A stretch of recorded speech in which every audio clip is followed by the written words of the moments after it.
Hello everyone, welcome. I'm Isaac Umbras, and today we are back in Enthusia Professional Racing. We get to drive the wonderful Tower Bugatti EB110. This four-wheel drive, a monster of a vehicle at one point was one of the most powerful production cars ever created. And it shows us this thing is genuinely terrifying. And we get to drive it. I'm excited. Welcome for HLBGT, hope you will. Let us jump right in. Ooh, it says the Turbo R is actually faster than us. I'm not too sure about that. This thing has some insane power. And it has active aero as well. You can see the spoiler slowly going up as it enters sport mode. Also, for some reason, the audio is a little bit off. Give me 1 second. I'm gonna bump you up to here. There we go. That should be better.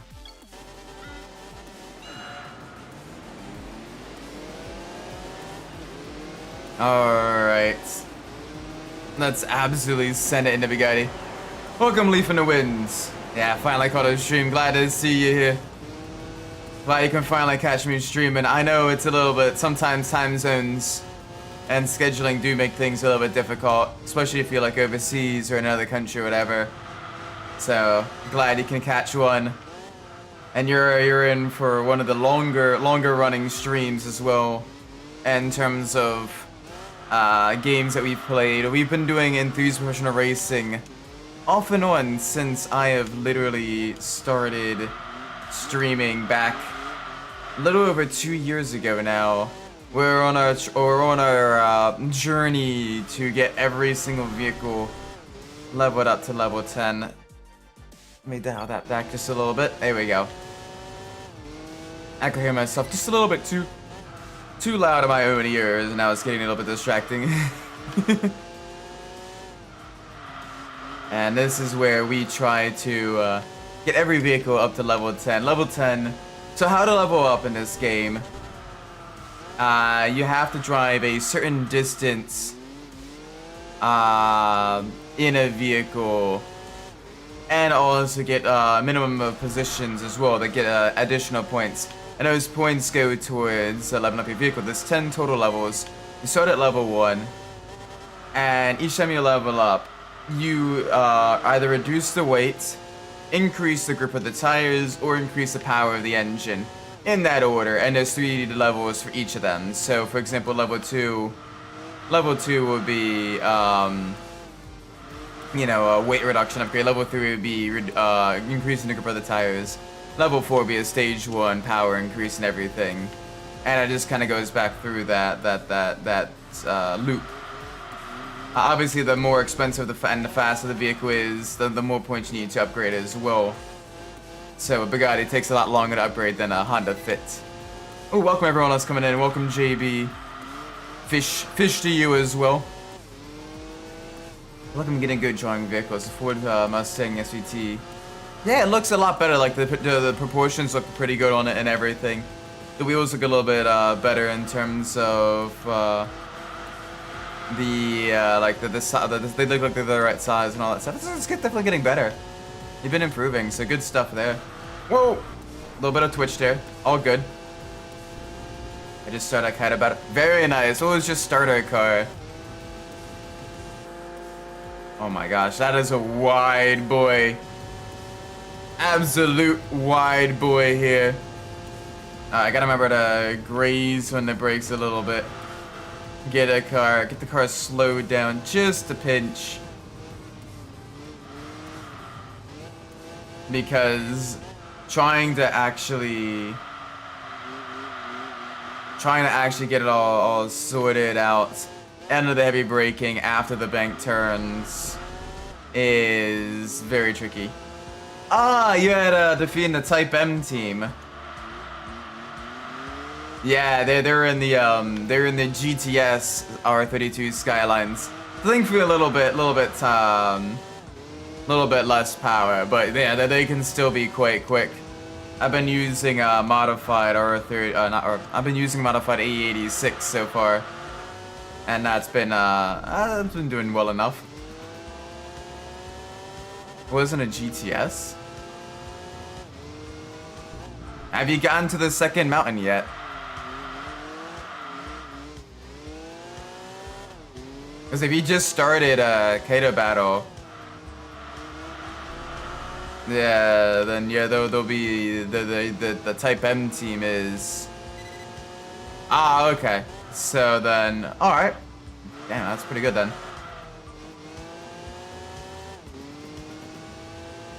Ira. Okay, so you're on stage 3, the fall stage. Gotcha. Jeez, and you're still using the 85?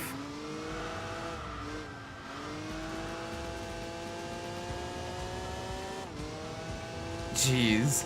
That is... normally by like the middle part of stage 2, I've switched to the 2TB Impreza. Just for that extra grip, that extra traction and acceleration. Yeah, 20 million yen. So that's, you're working your way up towards maybe getting an NSX then? Ooh, yeah, that's 2000 would be a fun one to draw. Are you planning on doing the GT1 body kit or more of the street body kit for the S2000? Because I know Amus had done a few different few different body kits for the S2000. Even did an R1 body kit as well with the carbon hood. It's a stock trend. What's the point of all that money if you haven't bought anything? What's the point of all that money if you haven't bought anything? That's kind of silly. I mean, GG, man. Put Watson up. Well, hang on. Kaido battle. Watanabe's aren't in the first Kaido battle. Are you? You're not talking about Kaido Racer or Tokyo Shimmersu Drift 2, are you?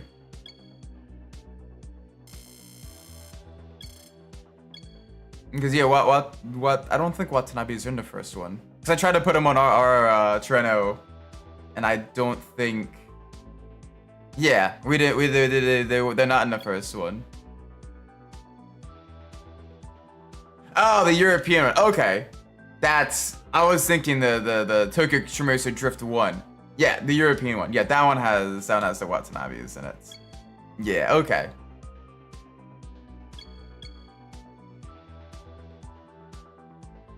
Nice. You're working away towards getting on like the tricksters, and I forgot the other, like that was when I really introduced like a bunch of the different types of racers and everything in Kaido Racer.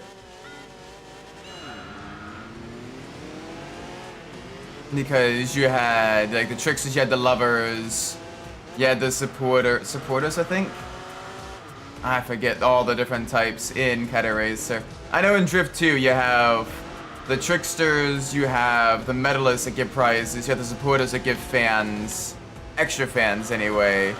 You have the high gamblers, which bet crazy amounts of money, cars or parts. And then you have obviously the slashers as well. Yeah, and then to Drift 2 is the third game.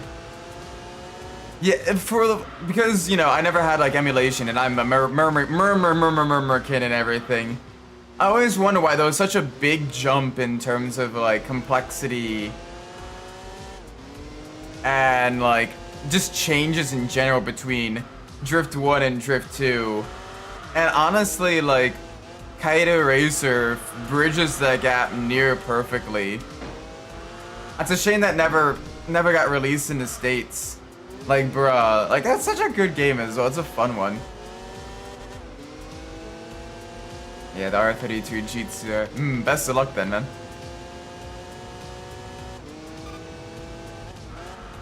Oh, the brakes aren't breaking. The brakes aren't breaking. It is typical Bugatti fashion. Yeah, it's a little bit better. The only thing I don't like is the fact that your brakes don't cool down. Like, your brakes should be able to cool down when driving. The first and third games have that. For some reason with Kaido Racer, your brakes, they hold in the heat, which is a little bit annoying. Especially because brake upgrades are harder to come by in the early mid stages of the game. But yeah, skillish. Bugger off. Brakes cool down when not in use. They don't just keep the heat in them like at a steady level.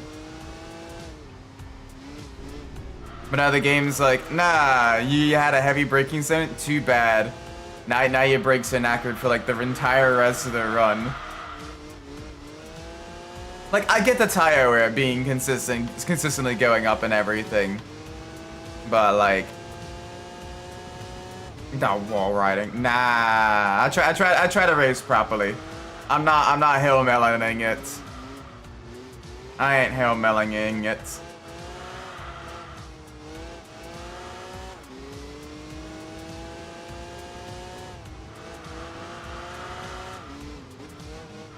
Even in arcade races, I usually don't like Hail Melling it. Just not my style.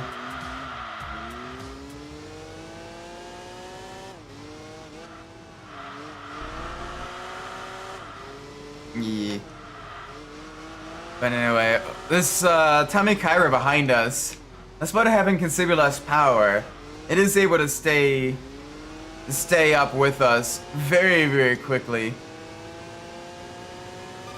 because of its lightweight capabilities. It's able to really shred through the tires.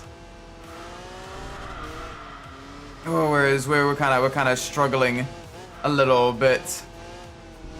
Yeah, or if you have the standard tires are kind of a mix between like the sport and the wet tires in terms of the performance. Whereas a lot of the racer AIs have sports tires on, with the exception of certain weather-specific rivals, which have the tires for that specific weather on. Most of them will have sport tires on. So you probably do, you know, be able to be comparatively fast in those rivals in the wet, since you have basically kind of like, you can think of the stock tires as almost like intermediates in a way, in terms of how they perform in the dry versus the wet.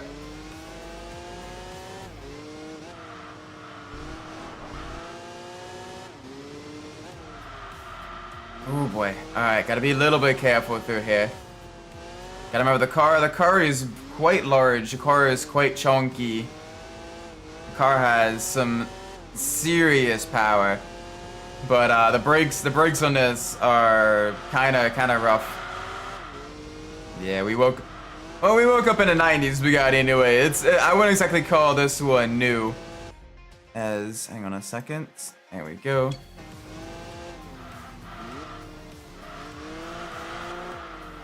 As this one is the often forgotten Bugatti EV110 from the 90s. The vehicle that kind of got overshadowed with the Jaguar XJ220 and the McLaren F1. People kind of forget about the third 90s hypercar that was destined, you know, to set speed records. It was basically either the McLaren F1 and then a distant second being the XJ220, being, you know, the car that could have been but never was, due to an economic recession, poor sales going from the V12 to the V6, and also being almost immediately upstaged by the McLaren F1 as well. This one kind of flew a little bit under the radar, and unfortunately Bugatti went under again because they didn't really sell a whole lot of these. And then Dower picked up a lot of the spare components and purchased the design rights of it, and then sold them under the Dower name.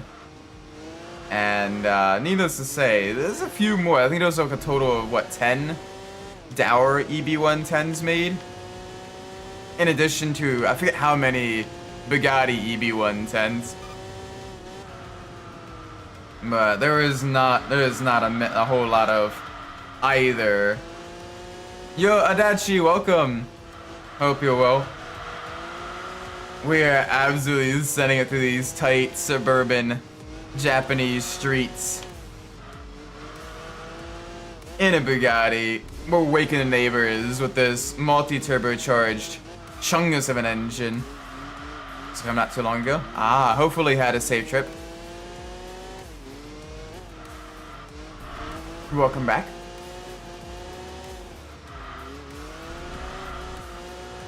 Make sure to pet the good bean for me.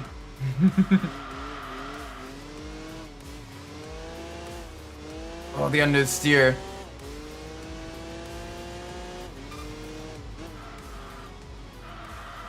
Chasing the biggest problem in the game is the Honda Cities when whooping ass. Oh yeah, no, like literally, like the short wheelbase cars absolutely are like the cheat code. Like power doesn't matter nearly as much. Traction and maneuverability matters so much, which is why honestly, like the CRX in both Cater Racer and Drift 2 can carry you a very, very long way in the game. Not so much in Drift 1. Just because that one, the power upgrades are much fewer and far in between. So you do need a little bit more base starting power. But like once you get to like the 400 horsepower range, like any additional horsepower after that is just kind of, I don't want to say useless, but definitely you're getting diminishing returns after around like 375, 400 horsepower. Kind of soon a Bugatti. Yeah, I know it is a little bit of a chungus. Not nearly as much of a chungus as the Veyron, but it definitely has a bit of chungusiness to it. I gotta stop touching the walls. I remember the car is wide.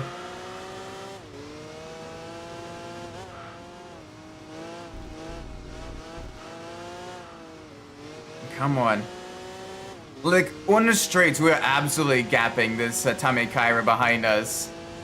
But on the curves, it is slowly catching us back up, especially in the heavy braking zones. As even for its size and weights, it is pretty, the brakes are pretty knackered on it. They are not that good. Yeah, the Renault 5 was a pretty solid one. The Clio is also good, if expensive, option in Drift 2. I usually go with either an Evo or an Impreza as my main cars. Just because with those ones, you know, you do get the four-wheel drive traction as well, which helps in the wet and the snow. And you just get that extra acceleration off of the line. If you get a particularly annoying opponent that likes to block, they don't get the chance. They don't get the chance. Which is why, as soon as I can, in Drift 1, I'm going to be switching to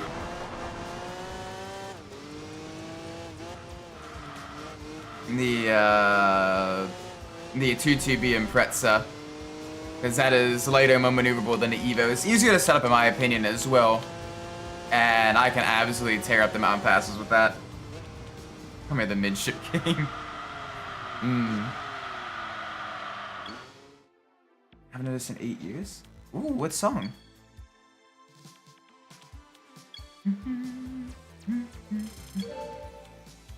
There we go. Level up. Thank you, thank you. There we go. Some more power, baby! Lights on. Why are boxer carts so common, bro? It depends. In Drift 2, you get a lot more V-line parts. But in Cater Racer, you get more boxer parts. It's a little bit silly.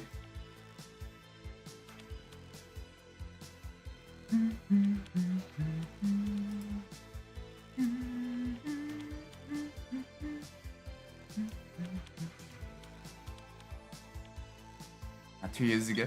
Still though, I mean that's a long time between hearing songs. Ooh, alright, the Sprinters Cup. Let's do it. I know we got the Caterham, but the rest should be some easy pickings. This one's a pure like acceleration track, especially out of the hairpin. We may be able to do pretty well here. We're just gotta make sure we brake a little bit earlier. Gosh, I'd love to see one of these IRL though. Like, I've not seen, the only of the three... The only one of the three I've actually seen IRL is the XJ220. I've not seen the F1 and I have not seen the EB110 IRL. Love to see those other two sometime. Sironis, welcome. I'm thinking about doing autocross? Maybe. Although, I need a vehicle that's, you know, something that's not a daily driver if I want to actually be tearing up and doing like autocross. I drive a beat up old Corolla. Like, that's not gonna... I don't want to go through tires on my daily doing autocross. I'd rather get like, you know, like a Miata or like an MRS or something like that and do that. So maybe, but I have to save up money for that type of stuff. Be cool. Right now, my main racing is in the simulator.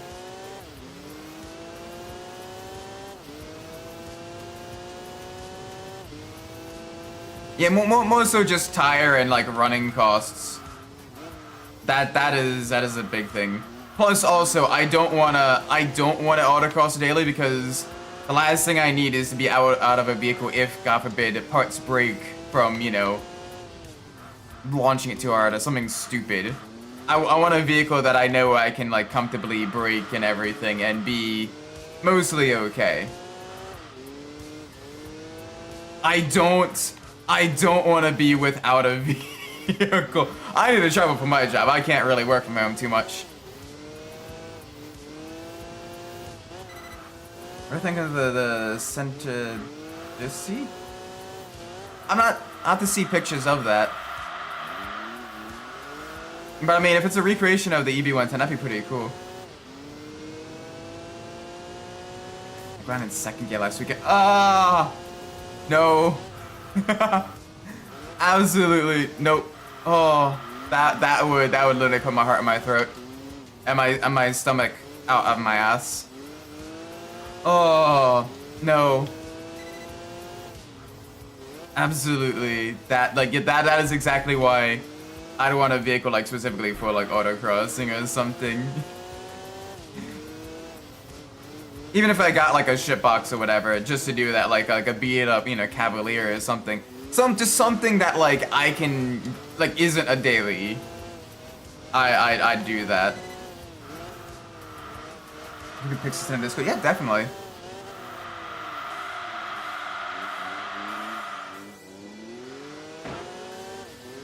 Oh, thank you. I appreciate it. Yeah, I'll probably end up doing autocrossing somewhat, but it'll be more so finances than the wheel knowledge. Oh, that's way too deep into the corner.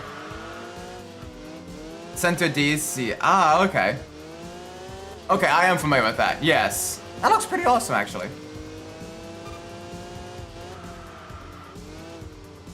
Ooh, new Silent Hill game. I don't do too well with horror, but it's cool that we're getting another one as well. I'm sure horror fans gonna be eating good. I know the first two Silent Hills were pretty beloved. They had the pyramid head, and anytime people saw fog, it's like, oh my gosh, this is so Silent Hill coded or whatever the heck. But that is cool. We'll say it's just a showroom with Buddy. I mean, kind of, but it's still a cool like throwback, you know. Alright, I want to brake before the 100-meter board. Some people don't like it? Ah. That's unfortunate. Did they change kind of the, how it feels and everything versus, like, the originals? And kind of get rid of the I don't want to say the soul, but, like, what made the originals so good? And instead just kind of make it more of, like, a generic kind of action horror game?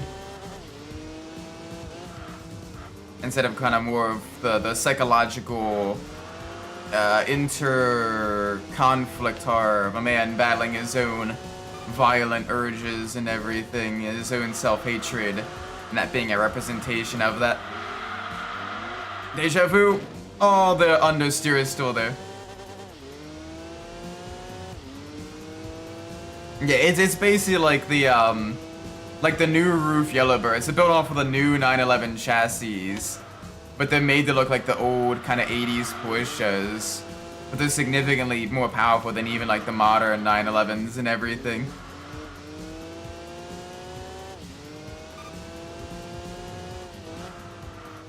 That hairpin though, like how slow do you want me to go through that? The brakes are ridiculous.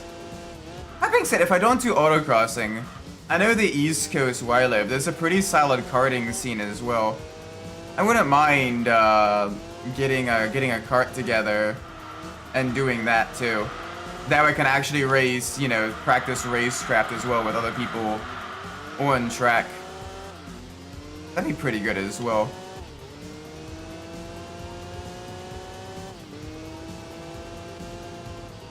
Yeah, it's a more kind of like a Grand Touring-ish, but still sporty style kind of supercar type of vehicle. But yeah. Because like in my neck of the woods, we have 2 or 3 karting tracks here in Maryland. We got one that's literally like right by BWI. And then I got this older one, Sandy Hook Raceway, a little ways north of me as well. That one's cool because there's even an oval karting league that runs on there. And oh my gosh, it is, you get to see some like the races there. They even do like a mini bike race. And holy moly, it is really, really cool to see. A modernized ZB1 thing. Yeah, that's pretty awesome. But yeah. FNAF is one of those games I might play like use one day. I've played the first 4 FNAF games. They're alright. They're alright. They're not terrible, but they're not like... They're alright. Like, people kind of overhype it a little bit. Honestly, the first one's the best one because it had that kind of more simplistic. It didn't try to go all deep in the lore and everything. It was just kind of ooga booga haunted animatronics and everything. Whereas later on, it was kind of like, oh, you need to understand the lore to understand what makes it so crazy. Oh, it's a prequel, sequel, alternate dimension, universe now. Like, okay. The souls are literally in the robots. But they're not actually souls, it's like essence or some weird stuff like that. Like, okay.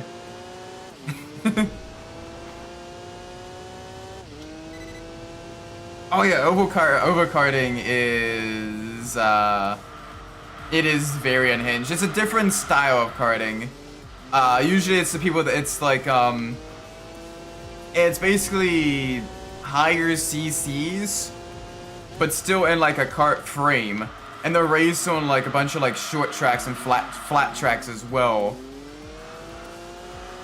And most of the time it's indoor, but Sandy Hook is outdoor. And it is just, oh my gosh, it is ridiculous.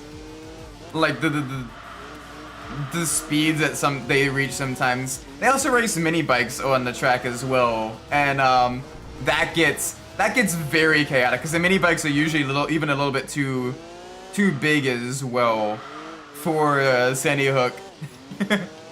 Sandy Hook is bumpy as hell though. It'll put your nuts in your throat. You will crush your balls. It is bumpy. That's a fun track to race on though. I think you would break the frame. I think you would break the frame if you tried to do a Turbo K20 swap a go-kart.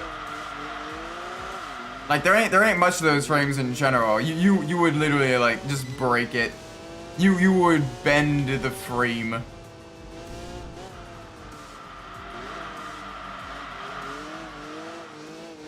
Maybe ghosts. Yeah, the ghosts in the robots.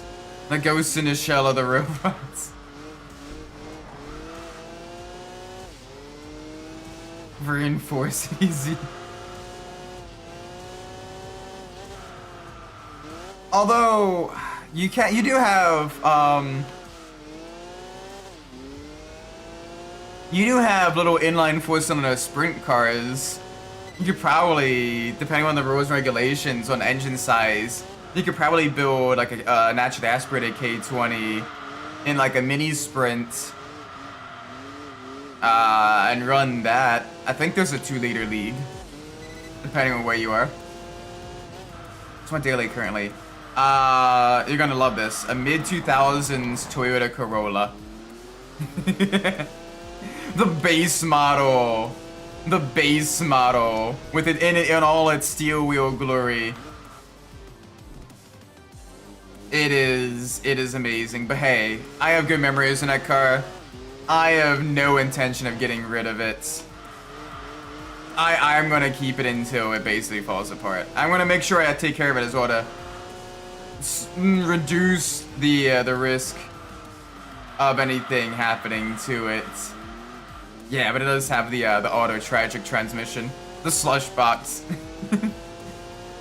But I am familiar with the what was the performance version of that one called? The XRT. But that trim of the Corolla, that was like the performance version. Yes, I am familiar with that one. That one was pretty sporty. XRT? It was XRS maybe? It had an X in it. And that one was actually like kind of a bit of a sleeper. Built on the same chassis, just, you know, upgraded suspension, upgraded engine and everything. I'll be glad I'm focused on things that were great. Yeah, XRS, yes. That one, oh my word. Yeah, it had the MR. Yeah, it had the same engine that, or at least the same engine base block as it was in the Lotus Elise. Yeah, the 2ZZ. That one was really good. So it's producing like, I think it was the Celica engine, the Celica SS2 engine. Because it had the higher horsepower, it's like 160 horsepower or something like that. Whereas the MRS was like 140, I think. Which is weird that maybe they did in like the later stages of the MRS lifespan. But it's weird that they never put in like the high performance SS2 engine into the MRS. Yeah, they had a performance matrix as well. But I don't think they had like that much of the performance matrix.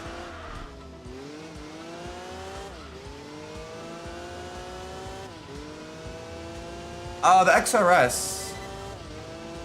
I think the XRS was still front-wheel drive because they used a lot of the same running gear as the Celica. I'm pretty sure it was still front-wheel drive.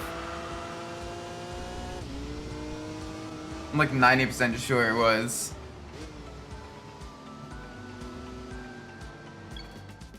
Good time. Yeah, Celica, not Celica, Corolla XRS drivetrain.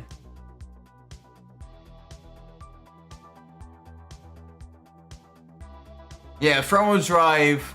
The 2.4 liter engine, similar to that found in the Scion TC and the Camry as well, the performance trim of the Camry. Not bad. Yeah, just right around 200 horsepower depending on market. So, pretty good stuff, pretty good stuff. Rear-wheel dropping. Rear-wheel drive is so. Oh man, you'd be spending a lot of money on fabrication and everything. A lot of time and effort on fabrication to not get that much more performance out of it. You can still make a front-wheel drive car fast. Look at those TCR class cars. They got some serious speed. You can do quite a bit with front-wheel drive. Maybe less so in like the drag racing scene, but definitely in like autocross, circuit racing, that type of stuff. Yeah.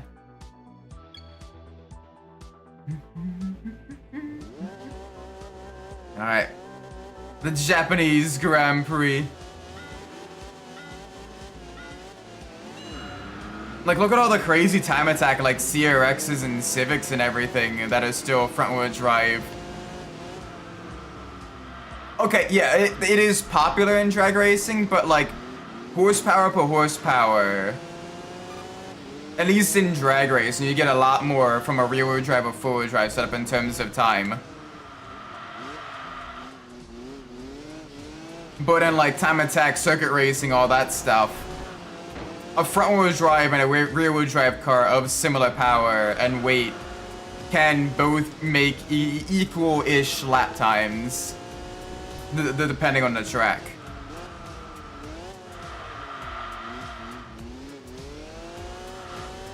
Like, you put a 200 horsepower Civic against a 200 horsepower like S13, they'd be... you could get them pretty close-ish on pace. Oh gosh, the understeer is real.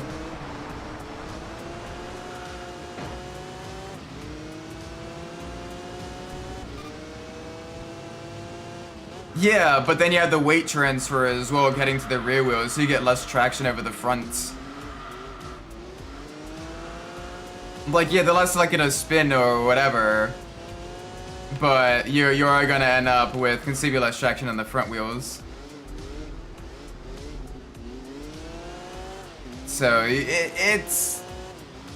I mean, I'm sure with enough money you can make anything quicker, but it's easier to make a rear-wheel drive car quicker for drag racing than front-wheel drive.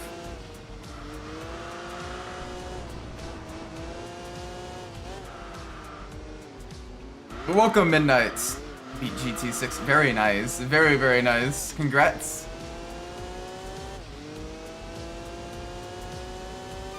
A little bit sad that GT6 doesn't have the endurance races. Longest race in that one is like 24 minutes. It's just a little bit sad. I was hoping for something a little bit longer, but tis what tis. Oh, the understeer is real. The understeer is real.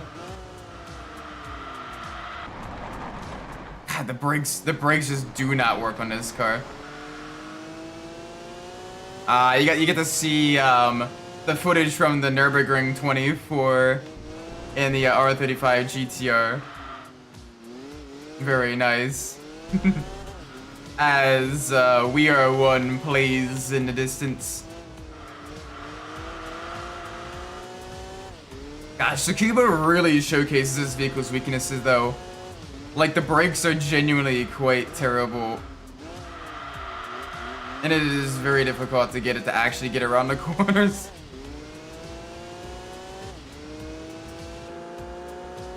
Such a wide car as well. Gosh, you gotta brake so early.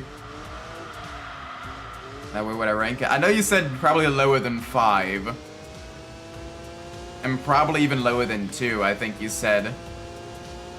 Unless your opinion has recently changed. Like, you can't even brake like a half car length before where you brake in most other normal cars. No, you gotta brake even earlier than that.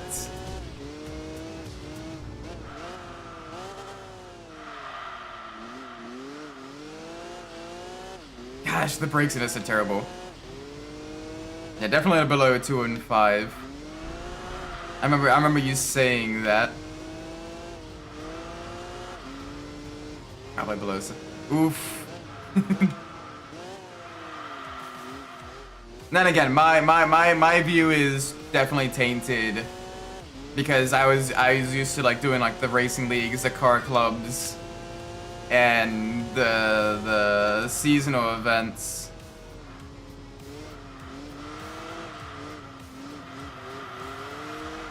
But I also haven't played it after the server is shut down, so I'm sure I probably have a very different opinion of it compared to back when I was younger and had been playing it more frequently.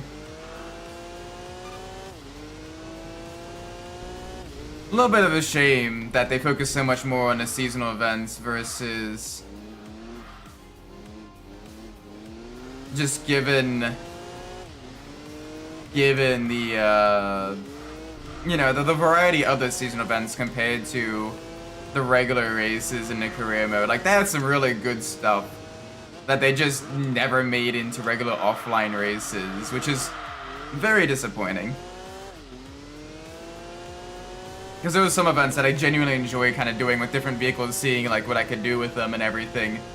Doing challenges to see what was the lowest performance points I could have on a vehicle and still beat some of those events and everything. Like, there was some genuinely really good ones. There was some cool one-make events as well. Like, everything from, like, the Mini Coopers to, like, there was one for, like, a Vision GT cars.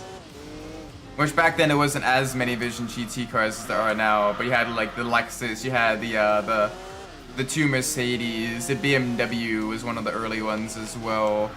The Subaru and the Mitsubishi. That Lexus was OP though. It still is OP now, being one of the faster Vision GT cars in the game. I wish GT7 had different performance points restrictions for some of the Vision GT events, because like some of the Vision GT events, the cars are kind of useless for. Like, you have your, you know, your Porsche Vision GTs, your Lexus Vision GTs, you know, your Mercedes Vision GT is still pretty strong. Your Jaguar Vision GT absolutely, like, dominating around, like, the 850 pp limit. And then you have your little Suzuki Vision GTs, your Daihatsu Vision GT, like, those ones. And you can't upgrade the Vision GTs. Like, it'd be cool if they had one that focused on some of the slower Vision GTs as well. And then they could have one, like, absolutely balls to the wall Vision GT race, where it's like the Chaparral versus, like, the Dodge SRT Tomahawk on, like, special stage Route 10. Do, like, a 5 or 10 lap race there with those vehicles as, like, a Vision GT race. Because right now, there's only, like, what, 2 or 3 races on special stage Route 10. Which is a little bit sad, because, like, it'd be cool to have some other options. Right now, you basically have the American Clubman Cup 700 and the Clubman Cup Plus one.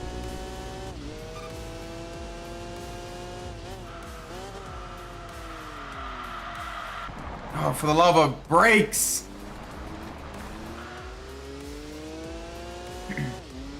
Like, it'd be cool to have one for, like, classic American cars, or have a hypercar parade race as well there, where you can really use like the top speed oriented cars like the Veyron, the Chiron, and that type of stuff that are usually kind of used to some more of the track oriented tracks. Do one where it's like the professionally tuned cars, where you race those there as well, like all the ones that have the tag professionally tuned. Call it like the SEMA shootout or something. Because I mean, they literally have a tag for those types of vehicles. Like, may as well create races that allow the use of that type of tag, or restrict it to that type of vehicles of that type of tag. Because you got plenty of those cars. You have like, you got what, the Mach 40 Mustang. Brakes! How much early do I need to brake for that corner?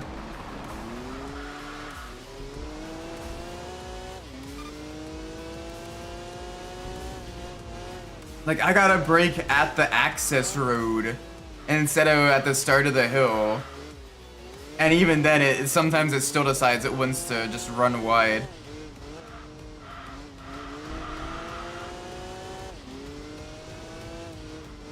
What was I saying? Like, you have that one, you have the Chevy Nova, I think it's a Nova. The one crazy high-powered one. You have the four-wheel drive Civic. You have the Greddy Z. You have the the Wicked Fabrications car. Like, you got a whole bunch of them that, like, don't really have too much of a use on most tracks just because they're just kind of oddball vehicles that either have way too much power for their own good or a little bit down on power but handle absolutely god tier like. And it's just a wee bit of a shame because, like, it'd be cool if they had, like, events specific for, like, those types of vehicles that weren't just the time trials that got introduced when those vehicles got introduced.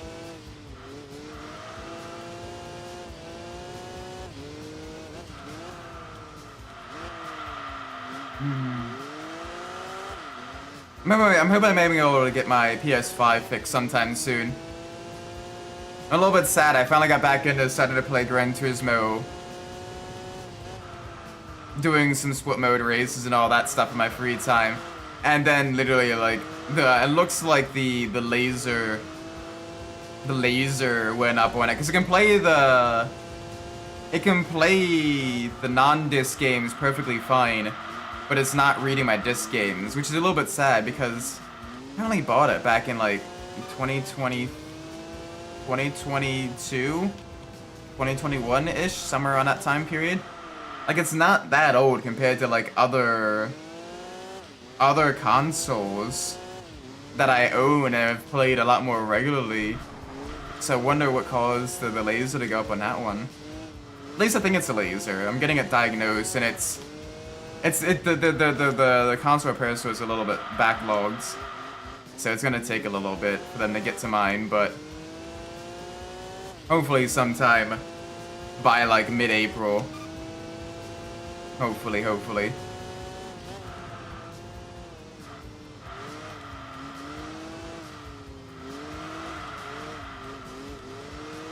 Oh well, I at least got other like racing sims and simcades and everything I can play on my PC, so not doing too poorly in that aspect.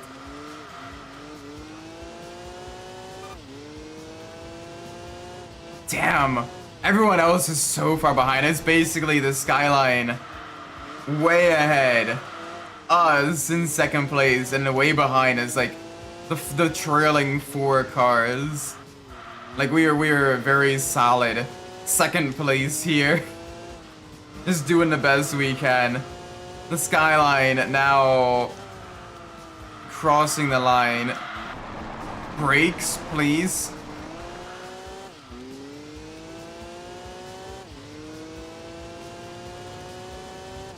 Like, part of it is you're just genuinely going faster. You're just genuinely going faster, so it would take a lot longer to brake. But the other thing is, this car is a little bit of a chungus. Not nearly as much as the Veyron, but it is a chungus. And it shows in its lap times as well. Like, it's got crazy amounts of top speed. Crazy amounts of, like, you know, acceleration and everything. But it's just not all that great. Not all that great going around the turns or braking. There we go. We just get grippier tires. That should help with the braking a little bit. Alright, next race. I think the next one's the American Grand Prix, which actually could be our track because it's Speediopolis. Yes, we can actually do well here. Like, yeah, we got the NSX Type R, we got the Ford GT, but we got considerably more power than both of them. Especially the NSX. Like, we should be able to beat the NSX. Like, look at this. This is a gorgeous machine. Like, of the Bugattis, this is probably one that I want to own the most. One, because I do have a soft spot for 90s performance vehicles. And two, because I'm not exactly the biggest fan of either the Chiron or the Veyron. Like, technologically, they're pretty cool. And the fact that VW has made Bugatti semi-financially stable when many other owners and subsidiaries and everything couldn't is quite impressive. But on the other hand, I don't know. They don't. Those two don't speak to me as much as like the older supercars do. Okay, the 4GT may actually give us a little bit of a challenge. Oh, turn, you pig! You French swine! Give me a little bit of front end bite, please. Like, we got the straight line speed. We're reaching almost 200 miles an hour on the longer straights. But holy moly, we gotta slow down immensely in order to get it to turn. We need to go down to like 130, 135, and then just pray that the acceleration gets the car away from the GT.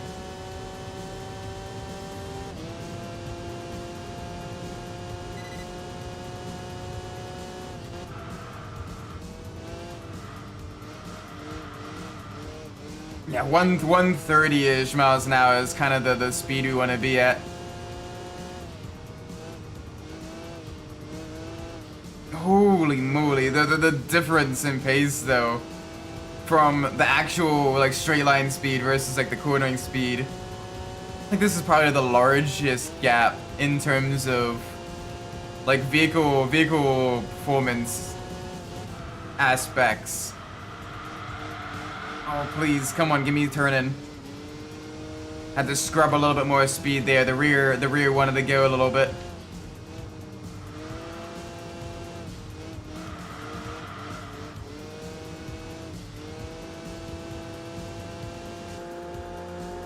Holy moly, that is a wide boy.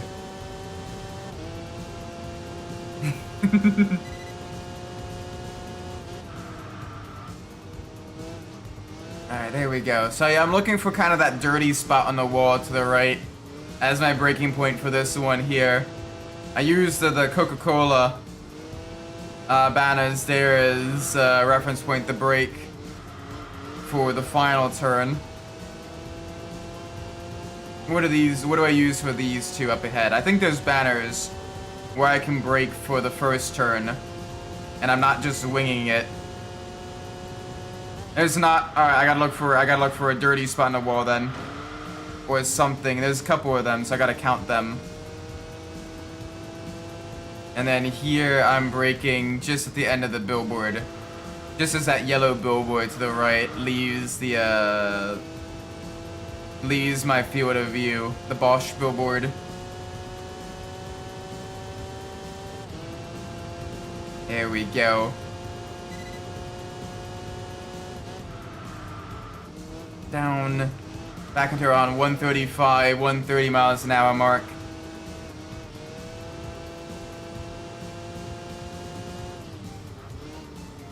Come on. Let's send it. Jaden, welcome! We're just gonna try a happy on it right now. Yeah, I saw you post in a Discord. You managed to get Forza Horizon 1 and the OG Need for Speed Most Wanted. Very nice. Oh gosh.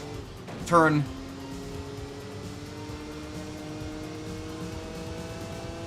Welcome to the stream, Jaden. Yeah, I need to play. I need to actually sit down and play some Forza Horizon games. There's just so many other games I want to play as well that I haven't really had the time to actually sit down and play a Forza Horizon game. I need to, as much as people kind of hype them up and everything. Like, I'd love to give them a go. But there's just so many. So there's gonna be Forza Horizon 1 and OG Top Gear all day. Nice.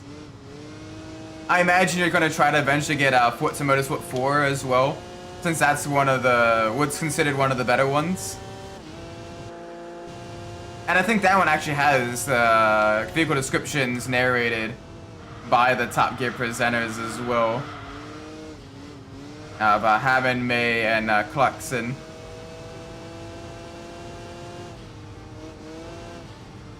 Forza Horizon 1 is the greatest racing games ever made.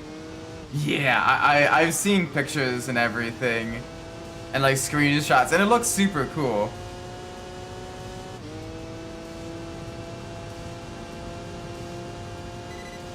We're not gonna try Need for Speed Shifter. Ooh, that one's a pretty solid one. That's a pretty solid one as well. Only Clarkson was in Forza Motorsport 4. Which one had all of them? There was one that had every single presenter. Hammond and May. Okay, Forza Motorsport 5 had all three. Gotcha, gotcha, gotcha. I'm like, it was around that time period where they had all three.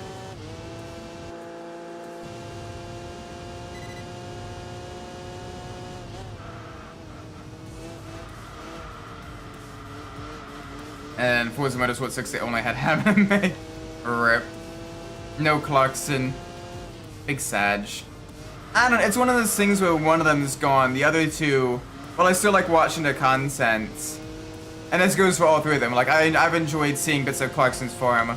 I enjoy kind of hearing May talk about some of his more historical stuff and everything. But, like, when they're together, they are greater than the sum of their parts. Like, individually, they're all great hosts, great presenters, all that stuff. Put together, they just, I don't know, they just work. And I know, like, they did it joking, like, going their separate ways and everything.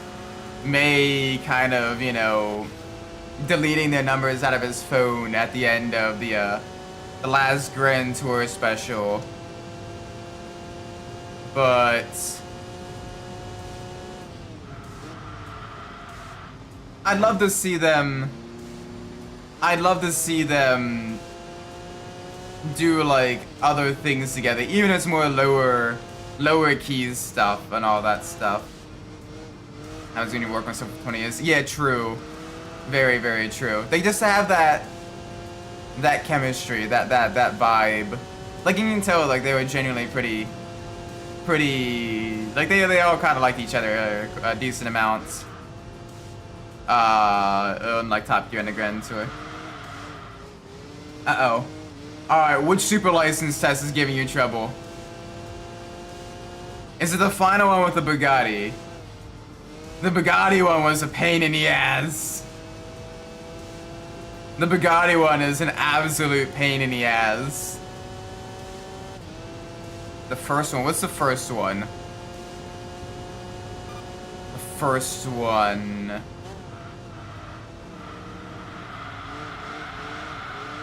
No, you want to so many people across the pond and trying to watch it. True. Very, very true.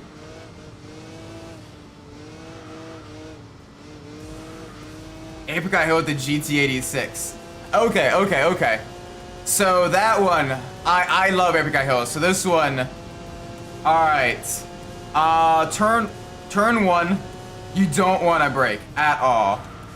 It's turn two. Basically, once you get through turn one, then you're gradually on the brakes for turn two. You want to set yourself up for exit speed on turn two. You don't want to stay tight. You want to run out wide after turn one and set yourself up for a late apex turn two. That'll allow you to get more speed on exit and allow you to open up turn two more as well. Carry more speed through the S's. When you're going through the S's, you want to kind of gradually almost dance on the gas and the brakes and everything. And basically, again, with that one corner leads into the next one. So you want, basically, to almost swing, almost like trapeze style, through those corners. But you don't want to approach them as each as individual corners. You want to basically approach them as a set of corners, where one leads into the next, which leads into the next, which leads into the next. And what that'll do is, when you think of it that way, you will subconsciously basically go, okay, right, I need to make sure, I actually, think about how I'm approaching these corners. And that'll lead you to a higher speed, heading into the high-speed left-hander. The left-hander, you gotta watch your throttle applications, make sure you don't step the rear out. But you do want to gradually get faster and faster as you head to the outside. And as you get ready for the long straight. That one right there, that corner, exit speed is key. That'll make or break your run. I don't speak Italian. Basically, you're driving a low-power car on a momentum course with lots of corners, one after the other. So, drive like you want to get good exit speed, because the engine is shit. Because the engine is kind of shit. You only have like 200 horsepower. Like, you don't have a whole lot. So you basically want to make sure your exit speed is as high as possible without needing to like needlessly like get on the brakes and like slow yourself down for the next corner. It's a very different mindset than a lot of like if you're used to driving a lot more high power cars on stop and go tracks. This is a much more low power car on a very flowy technical track.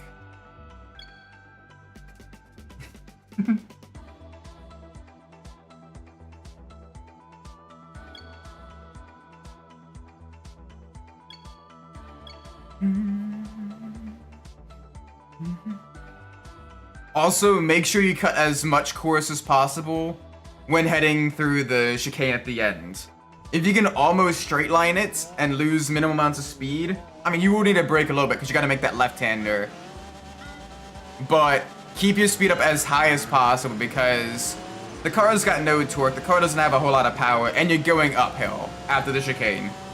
So try to make sure you get as high a speed as you can through the chicane as well. Because that'll shave a good couple tenths, if not even a full second off your run, if you get it right. Brakes, please. Or not.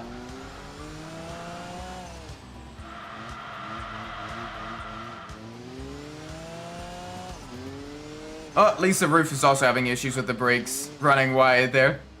You got all this power and no grip to use it.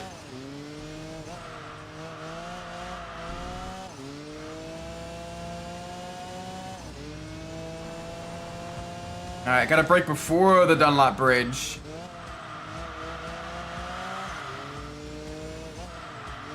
Yeah, this is also a stage 2 engine upgrade as well, so we're gonna be going even faster in a straight line, so we gotta brake even earlier. Holy moly. We have to brake at the 100 meter board for that one. Braking at around 75 meters, no, that doesn't exactly work. And that old roof behind us. Very, very quick as well. The understeer is real.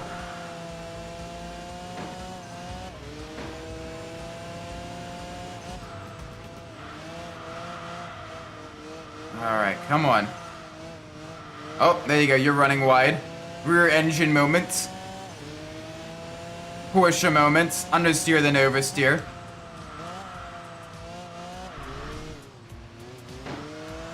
Ow. Please do not drive through me as I basically block past you. 5-second penalty to Ocon.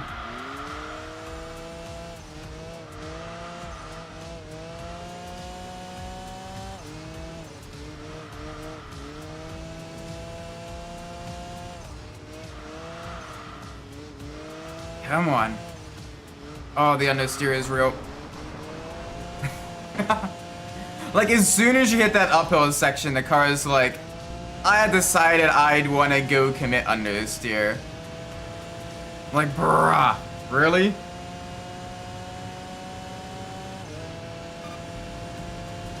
On the bright side, in the draft, holy moly, we are going way too quick.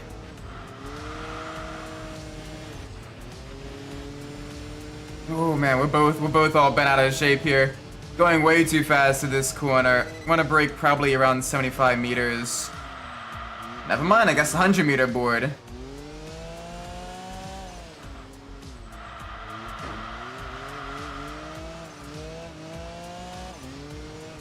I guess the 100 meter board. That is what we need.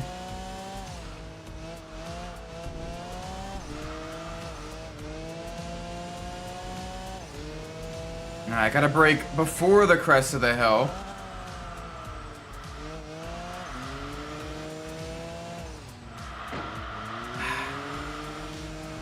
We're both just beating and banging on each other. Probably multi-million-dollar cars. And we're still like absolutely door banging the hell out of each other. Downside, it means it's gonna be another couple more races before we can get some upgrades on this. It's a little bit unfortunate. But it is what it is when you have a car that doesn't want to turn. You get the off-auto rotation with it being mid-engined. But as soon as you get back on the power, it's like, nah.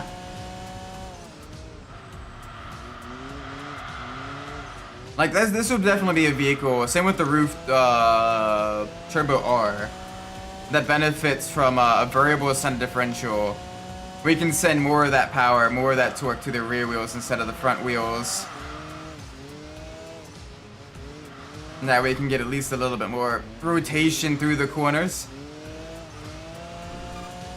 Because we're absolutely pushing these front tires way too much.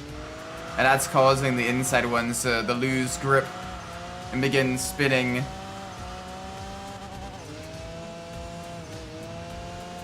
So I may try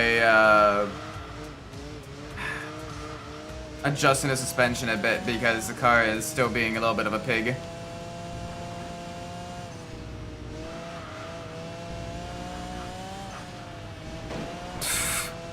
Like, I'm full lock right, and it's just like, nah, I'm gonna go straight.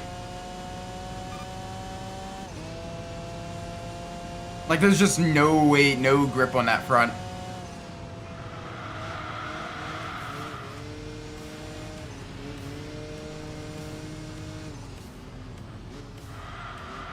Alright, 100-meter board.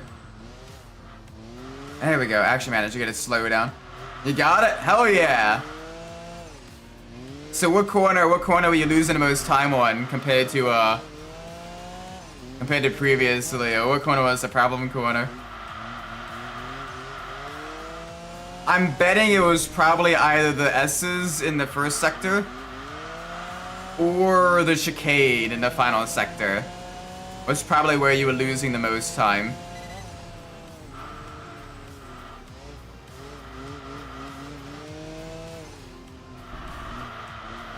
And I'm just trying to beat the ghost.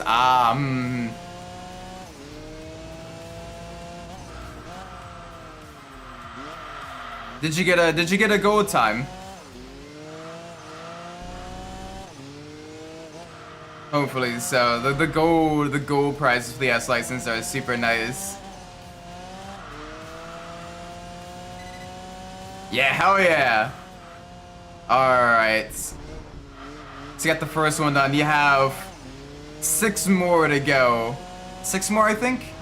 There's 7 total license tests per license, right? I know the Bugatti one. The Bugatti one is going to absolutely break you a little bit. 1, it's a long track. And 2, the Bugatti's a piece of shit.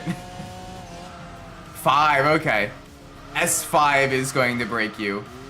S5 is definitely going to break you.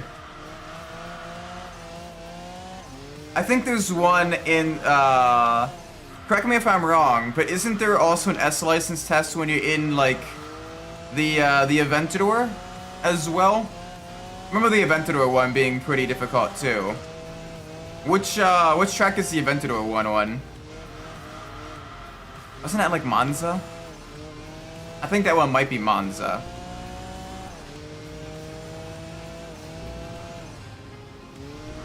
I'm pretty sure is it Monza? I forget what. I know the Aventador one was a little bit tough as well. For similar reasons to the Bugatti one. Big chungus-y four-wheel drive car that has all brands. That track is a fucking pain in my ass. Even nowadays, and now that I'm a better sim racer, that track is a pain in my ass. I love it, but it's a pain in my ass.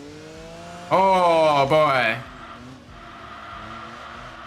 So many high commitment, blind corners with barely any references for your braking point, especially in the forest section on the second half of the lap. Oh, all the right-handers. And then paddock hill bend as well. You gain or lose so much time depending on the line you take. Oh, okay, Willow Springs. I like Willow Springs. So Willow Springs can be basically broken up into two halves. You got the first half, which is very tight, very twisty, very technical. And then you got the second half that's a lot more high speed, kind of more flat out and everything. For the second half, you only really need to brake for the final right-hander. Alright? The apex is a lot later than you think. And you want to set yourself up to get as much speed out of that final right-hander as possible. For the first half, a lot of those corners are what's known as off-camber.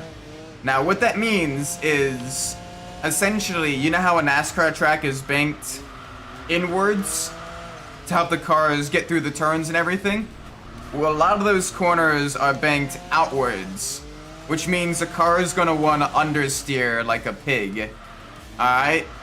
So you're going to have to go probably a little bit slower, at least earlier into the corners, and focus on exit speed for those corners. Especially that downhill left-hander. And the uphill right-hander that comes just before that, that hairpin. Both of those are a little bit tricky.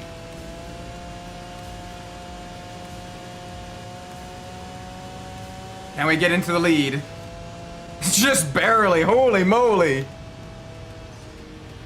But yeah, basically, best to break it up into two parts mentally. And as you're practicing, focus firstly on just getting that first sector, that first half down. Alright?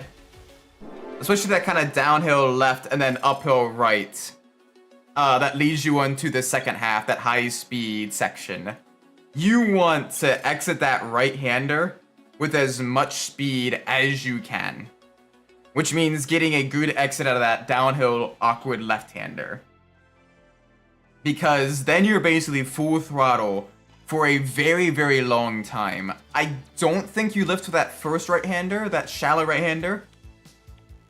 But I do know pretty much any car will need to brake for that second right-hander.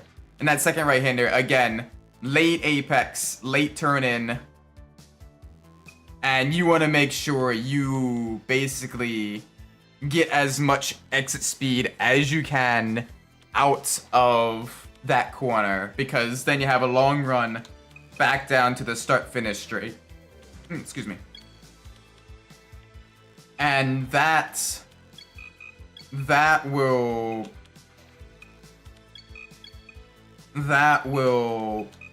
basically give you that is how you save time. You don't save time by diving, being the last of the late breakers, braking as late as possible, and then diving into the turn. You save time by basically getting the best exit from a lot of these corners as possible. That is Willow Springs. To be fair, that is most American road courses in general. Because, like, Daytona road course is that way. Laguna Seca is definitely that way as well.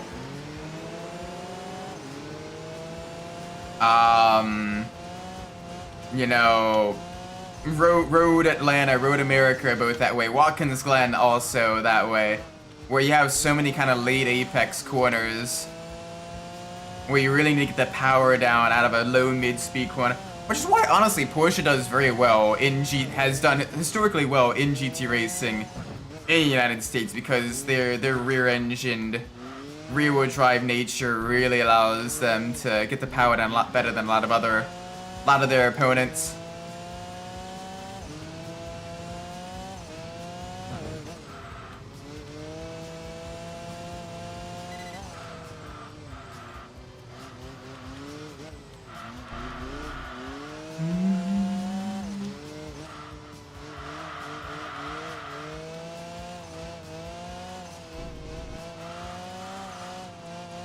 Come on.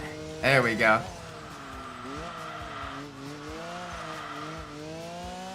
Nice and smooth through the corners. This probably be our final race in the Bugatti EB110. It's been an absolute blast to drive, if a little bit chunky. So being able to race it through these Californian urban streets will be a great send-off for it. Getting to absolutely see its massive power on the uphill.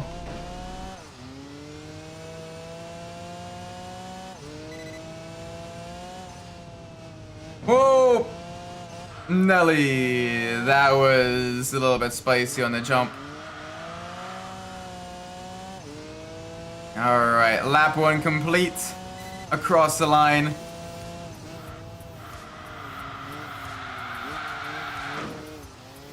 Alright, it wanted to rotate, it did not want to actually bite though. It just wanted to spin. That's not good. Look at this, look how quickly it's accelerating. Even with the jumps, even with...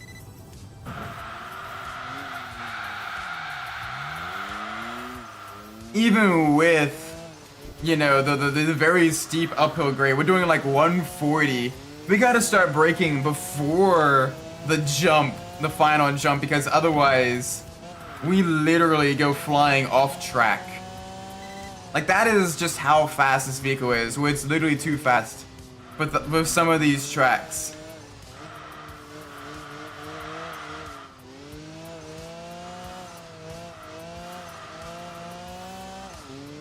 Oh, the grip of this machine as well. Absolutely wonderful. Hate the fact that it's at night. Yeah, because then you lose a lot of your references. It's much more tricky. How far off are you on the goal time right now? I imagine you've probably gotten bronze and silver pretty easily. It's the goal time that's much trickier.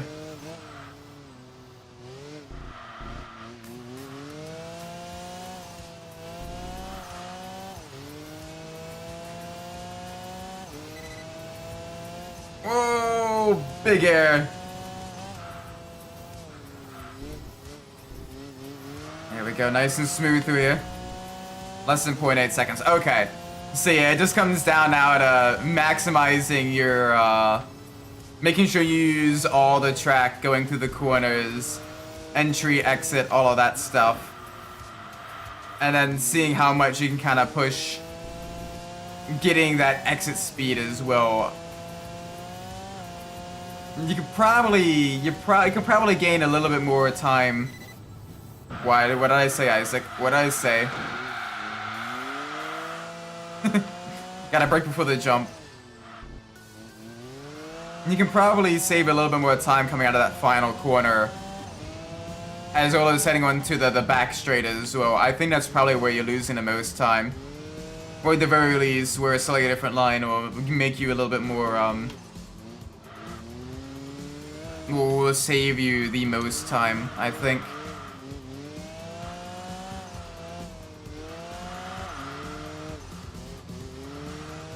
Willow Springs is a very tricky track though. It is genuinely, it's a track that hasn't changed much since its inception.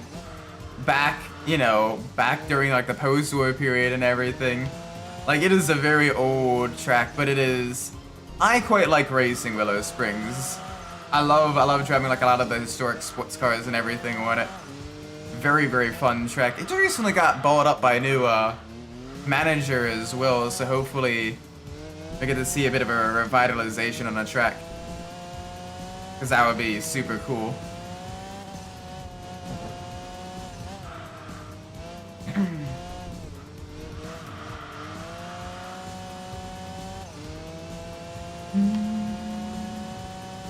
There we go. Good stuff, good stuff. Alright. This will be the last race, probably, of the EB110. Hopefully. Get to move on to another vehicle. No! Okay. One more race then, chat. One more race. Oh, you gotta be right there on the edge of leveling it up.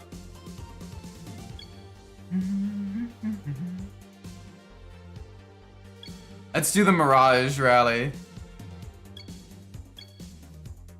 Brother said after the Game Awards that racing games were a dying genre. I mean, the racing games definitely aren't nearly as popular as they were in the 90s and 2000s. But given just the popularity of a lot more of like the indie racing scene, and you know, games like Tokyo Extreme Racer, kind of showing people like what we had. That's not just nostalgia, but like it's genuinely like, this is, you know, it was kind of better. Like, I definitely think that we can see more. We may not see nearly as many AAA racing games, but a lot more of like the indie and the AA racing games will probably be, you know, much more frequent. Cause you check the Steam sales on all of those games, and they're making way more, and they have like much more like the concurrent players as well. They're getting the crazy amounts of sales for a much lower initial like buy-in price and everything. Yeah, cut racers and everything, but yeah.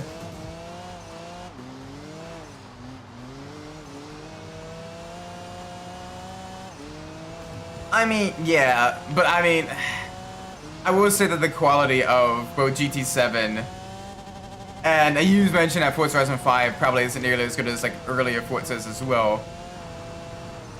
So a little bit disappointing in that regards, but at least, you know, they are still making the muns. I just hope they do course correct.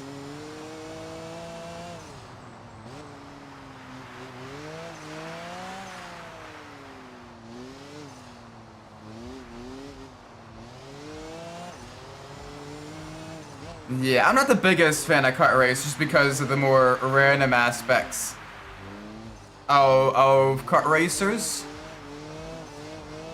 I don't like where victory can be a lot more randomized than other games. Because even in arcade racers, the fastest driver wins. Whereas in a lot of the America games, it kind of comes down to kind of luck and everything. Yeah, very, very different. But yeah. Going to the wrong Mad Max game. Nah, it's just a Mirage Rally. Also, what is an entire genre? I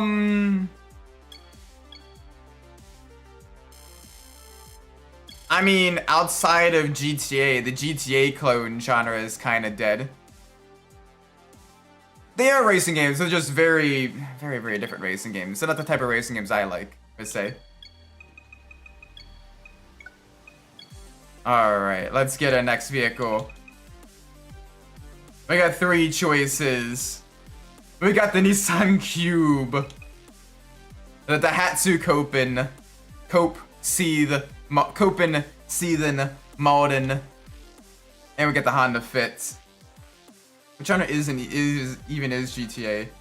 I mean, I guess technically Sandbox, but like, I'd say that like GTA and GTA clones are kind of like their own thing because like they kind of combine your first or third person shooter mixed with like your kind of open world mission structure mixed with like kind of like your crime simulator type of thing. Back in the 2000s, she had quite a bit of like GTA clones. Yeah, you know, the Saints Row. You had the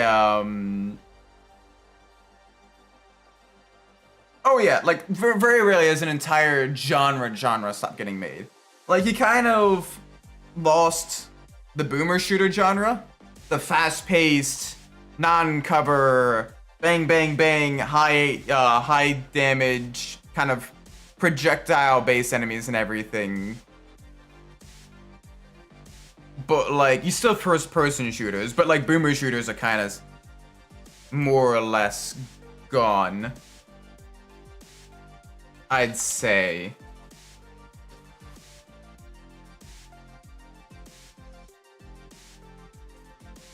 Alright, let's pull up the random run generator. Okay, indie game, yeah, fair. But like, they're definitely considerably less mainline. That's fair. Alright, we got 3 vehicles. Resident Evil was a boomer shooter? What? On what planet? What planet is Resident Evil a boomer shooter? I mean, people are people, you know. I would never say I have all the answers. Ooh, do I do yellow? Do I do the coffee break silver? Do I do the or the bright yellow? What do I go with blue? I kind of want the coffee break color. But like, it plays so different. It plays so different. Like, Resident Evil plays so different than, like, again, like your Quake, your Wolfensteins, your old Wolfensteins, not the modern Wolfensteins, which play more like kind of your modern first-person shooters. And like your Dooms and all of that stuff, your Serious Sams. The Hatsu Copen, yep.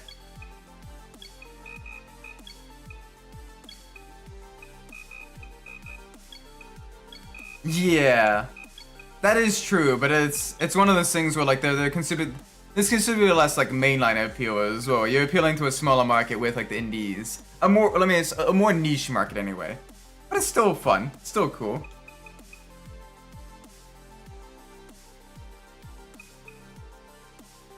Oh my word, there is so many. Yeah, like there are definitely indie games that can have much more breakout successes and everything.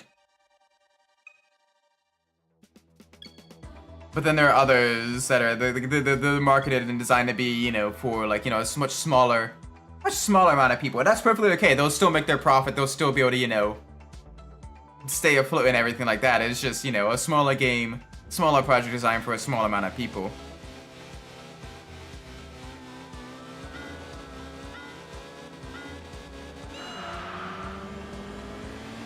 Alright, big push now.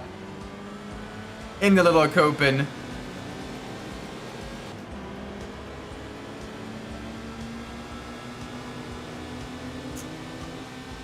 That's a good question. I guess niche is a much more subjective term.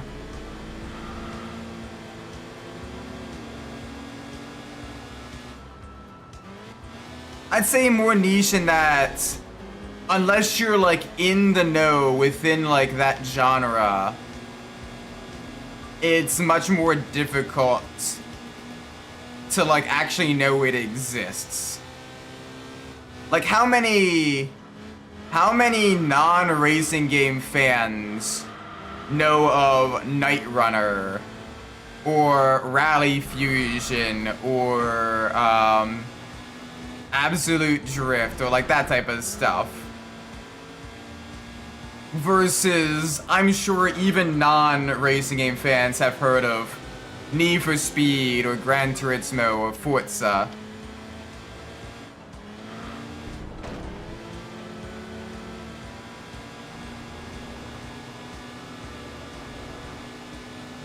Like, you talk to a random person about Forza and they'd be like, oh yeah, that's a racing game.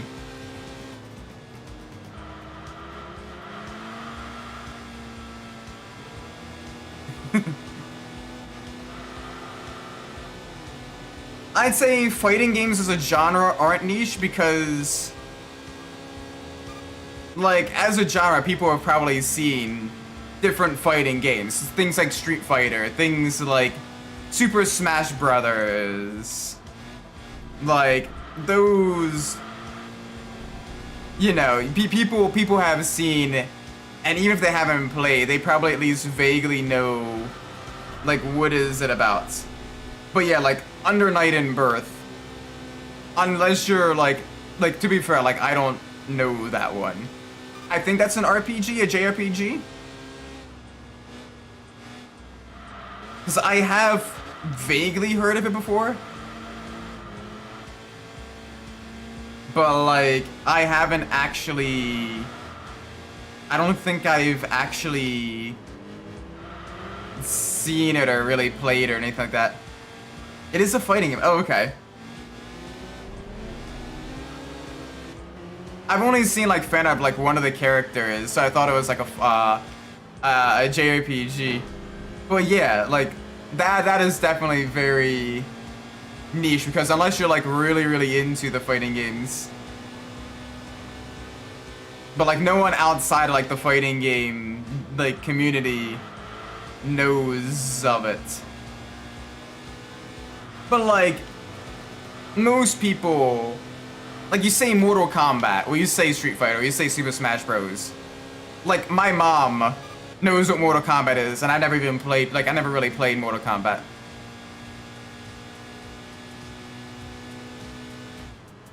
I'd say yes, that's probably niche.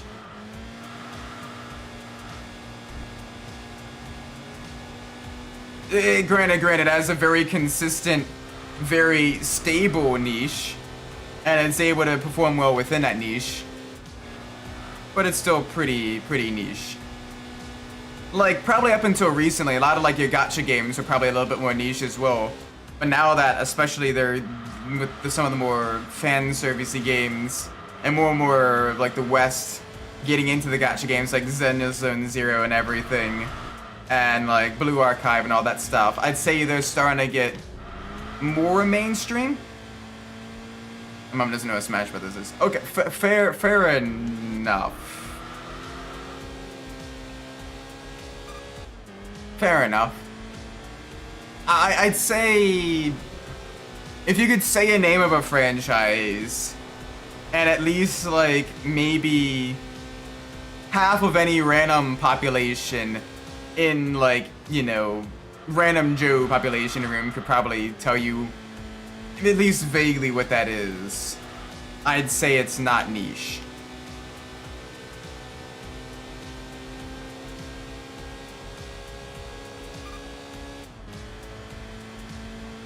People argue with family members willingly. I wonder how they know their spouse. I don't know, I guess there's a difference between like arguing and fighting. Like, there were times when like my sister and I used to argue all the time.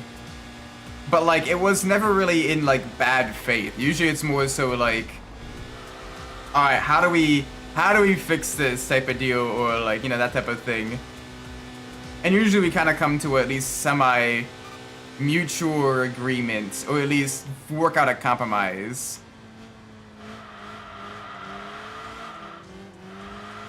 But like, very rarely do we actually like fight. That's the difference. An argument always leads to a fight. Ah, that's rough. Yeah, I think that's like, I think arguments are perfectly, at least can be perfectly healthy. It's just as long as you know, you let it just stay only an argument, and you make sure like, you know, it's in, you know, good faith and all that stuff. Because an argument is just a slightly more passionate kind of discussion where stakes are maybe a little bit higher.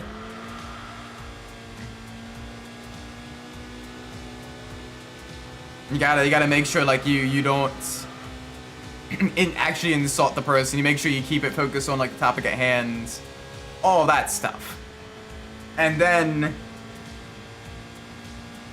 it can get heated, it can get passionate, because obviously, you know, very different ideas, points of views, all that stuff. But at the end of the day, like, there's still no, for lack of a better word, it's disrespect. There's none of that stuff. There we go. Lighter weight coping. Oh, we're gonna be struggling. We're gonna be struggling a little bit in the coping. It does not have power. It's a little Japanese K car. It's sporty. It's a sporty Japanese K car, but it's a Japanese K car. Bro, can I have like odds that aren't 14 or 18 to 1? Please?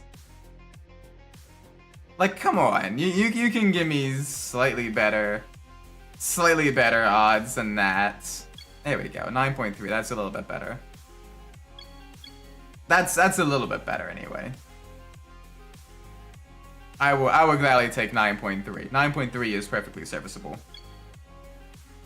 Even if this is a high-speed track where my car will be a little bit down on power.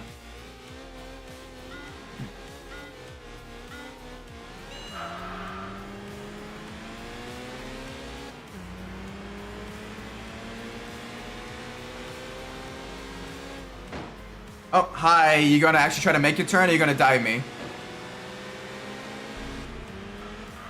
Yeah, so like Pokemon definitely is mainstream. Mario, very, very definitely mainstream. I guess it maybe like a sliding scale of like niche to mainstream. If you gather 100 random people off of the streets from like all over like a country or whatever.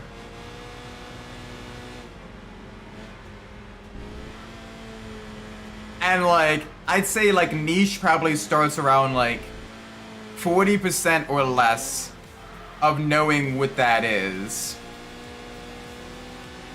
And then like, probably mainstream starts at around like 50% or more knowing what that is, I think. Yeah, like Persona, granted Persona is getting more and more mainstream, especially with how popular 5 is in the US. And Mega Man, yeah, Mega Man's been around for... Mega 10? What's Mega 10?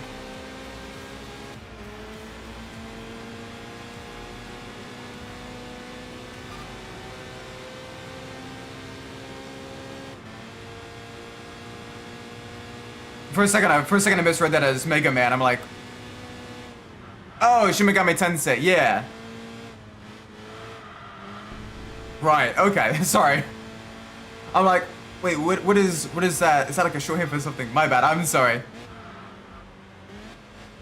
Yeah, Mega Man is MN. I just didn't know if it was like a mistype or what have you. And also, little bit of dyslexia. Like, I just quick kind of glanced over Red and I'm like, oh yeah, Mega Man. Wait, that's not Mega Man. Megami Tensei is the entire, so Shin Megami Tensei is the spin-off. Oh, shoot. Even I didn't know that. So Persona is a spin-off of the spin-off. Oh my gosh. Bruh. I will say though, because I have seen some playthroughs of Shin Megami Tensei. I will say I kind of prefer the less horrifically depressing atmosphere of the Persona series than the Shin Megami Tensei games.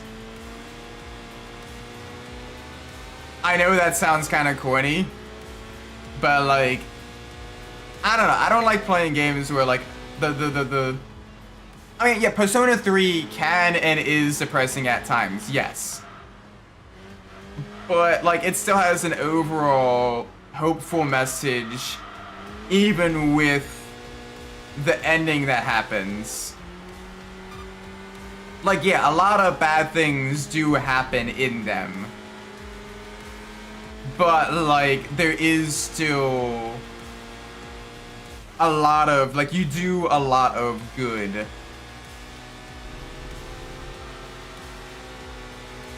As well.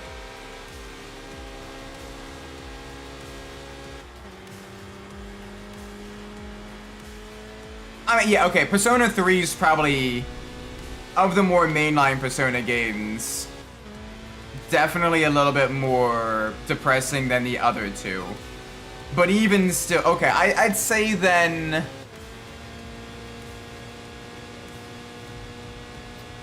If you have basically 4 types of like tones, you have grim dark,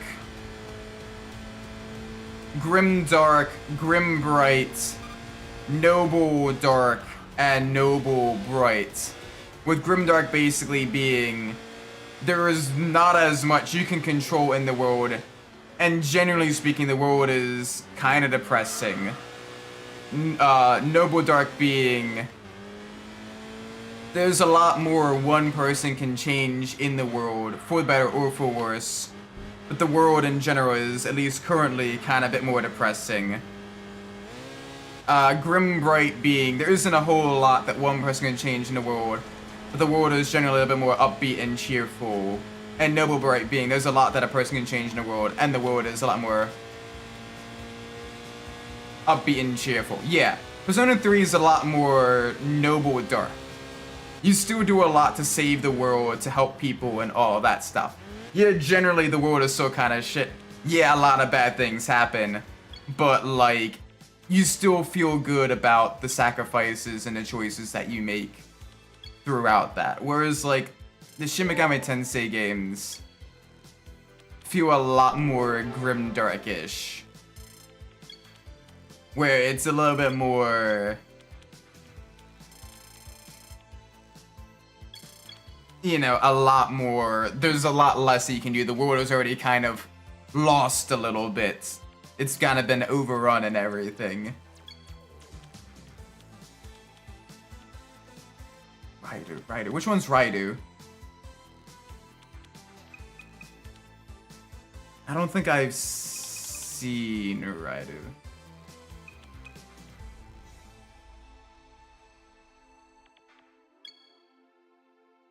I might actually try it then. If it's a little bit more of a like a noble dark, or at least like something along that lines, I might have to give that one a go then. I have to make a note of that one. Because the ones I had seen were a little bit more, at least from what I had seen of them, were a little bit more grim dark and just generally kind of a little bit more depressing. And I'm not usually as big of a fan.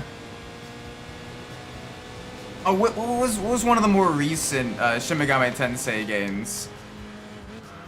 It was one of the newer ones. I had seen someone playing it on stream.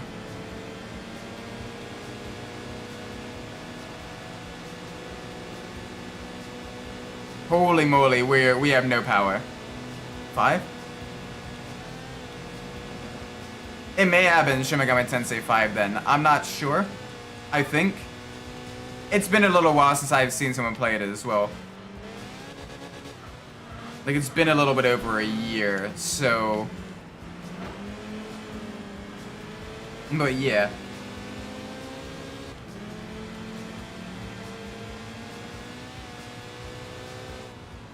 Did MC have blue hair? Yes! Yeah! Yeah, he had blue hair.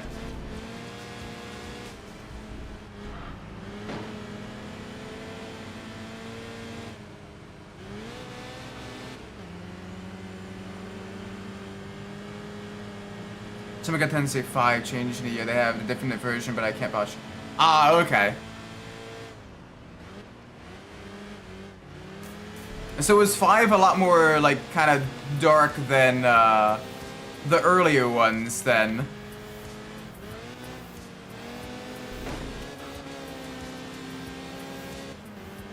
Does 5 just seem kind of, I guess, overtly depressing? I don't know. Oh, this Touareg needs to get out of my way.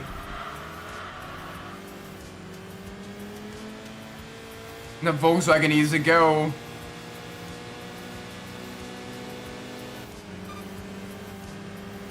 What, 1 and 2 are also pretty grim as well. Okay.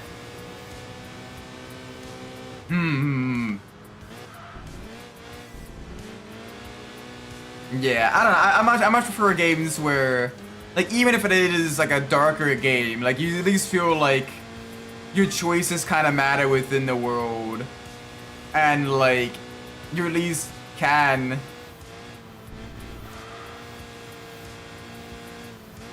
like make a difference and, you know, try to make things better and everything.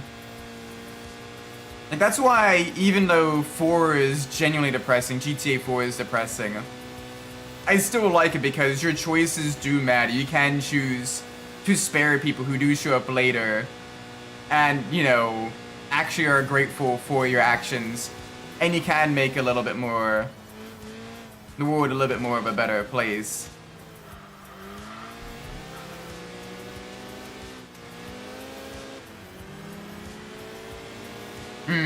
Okay. I'm about to check them out then. I will say though, I definitely prefer the Persona games though. Wilson, welcome. Hope you're doing well today. We just got done driving the Bugatti EB110. Now we're in a vehicle that is considerably different than the EB110. We're in the Daihatsu Kopen. We are Kopen seething in and molten.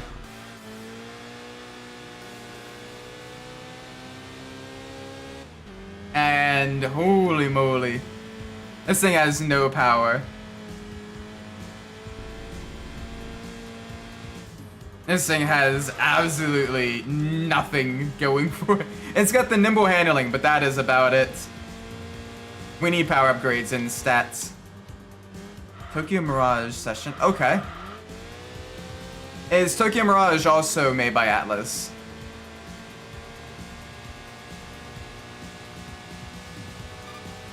Oh, we are struggling to get past highway speed on this vehicle.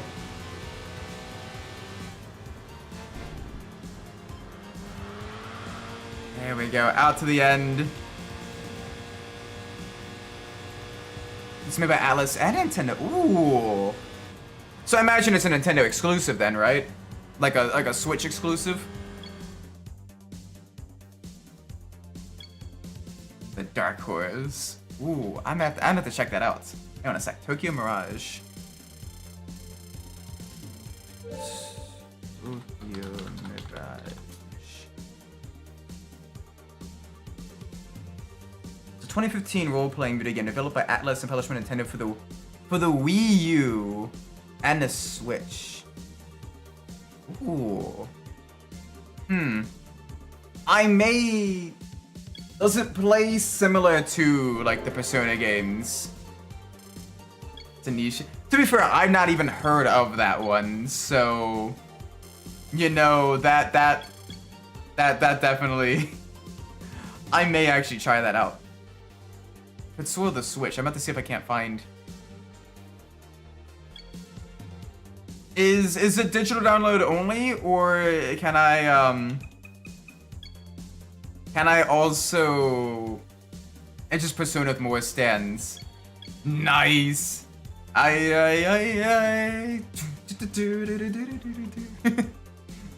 I love the Pillar Man theme. Absolutely amazing. With digital infrastructure. Alright, I'll have to try to find a physical copy then. Just because I prefer physical to digital if I can.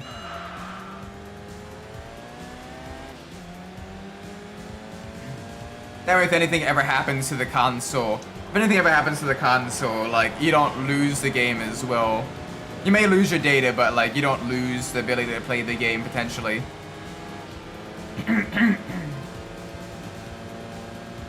Only warning, it is really Japanese. Okay. So a lot of kind of like your Japanese anime, high school tropes and all that stuff, probably. A lot of your weird for America, but cultural norms with Japan type of stuff. I see, I see.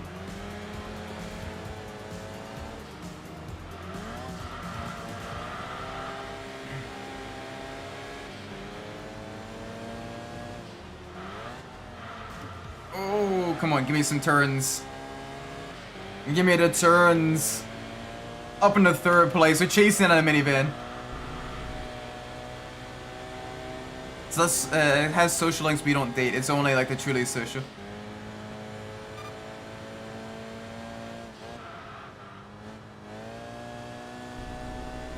Okay, so you kind of, it's more like a hang out with the bros type of game, type of deal. Nice, very cool. I have to try that out then. Because I do genuinely like the social links in the Persona games as well. Even the non-romance ones is very, very fun. I decided to put GT6 and AT below GT7. Okay, that's fair. That is very fair. Well, this car has no power. This car has no power.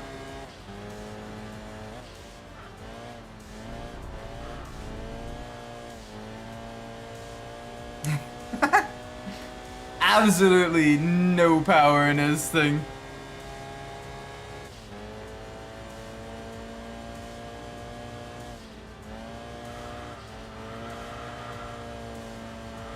Yeah, like the car list is unmatched. The vehicle, like yeah, the number of tracks as well. The lack of events is a little bit disappointing. Especially the lack of endurance events. Like they could have done really a lot of cool stuff with that, but they didn't. Like there's a lot of good stuff that they could have done with it, but like it's still not a bad game. Instead of curiosity, did you manage to get the all gold on the S license yet, or did you at least manage to get gold on the Did you at least manage to get all gold or on S2 with the Alfa Romeo? We do more events than in GT5. Really? It doesn't feel like it though. It feels like it's a lot shorter than GT5. But that might just be due to the events themselves being a lot shorter. Like I remember it taking me a lot longer to get to like the end game in GT5 compared to the end game in GT6. Like GT6, I managed to get to the end credits within like a week of playing. Whereas 5 took me like 2-ish weeks maybe.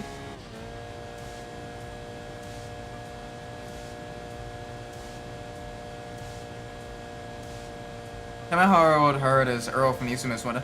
Not that bad actually. If you, as long as you don't like massively get like a major lead where his rubber banding kind of breaks, and you just keep him just barely behind you, you have to kind of take the first part of his races a little bit slower. You'll be fine. It's not that difficult.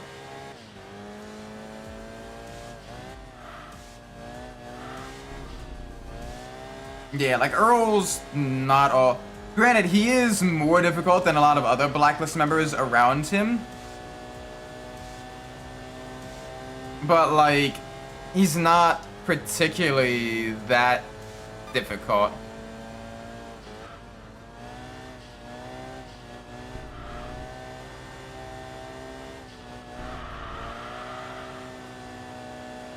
Like, he's the one outside of maybe, like, the final 4 you're the most likely to have difficulty with in terms of their actual races. But, like, he's definitely well within the realms of being you can beat him, you know? You can beat him without too much difficulty.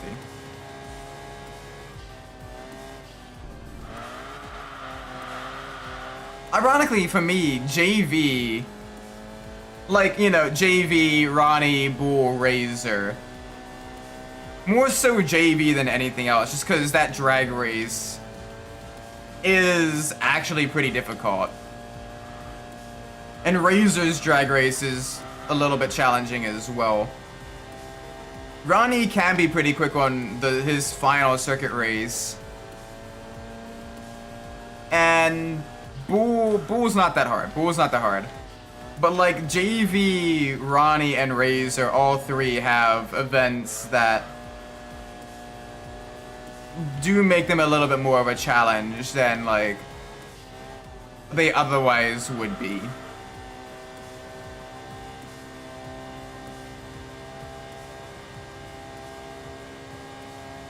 Like JV's drag race, the sheer amount of traffic and the sheer amount of abuse they have to do of the speed breaker in order to fine-tune maneuver your vehicle around without losing too much speed.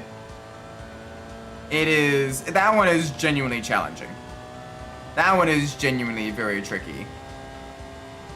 Razor's drag race again is also very tough.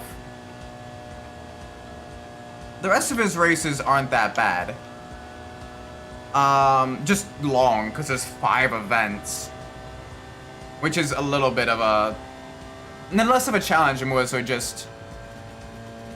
you know, an endurance.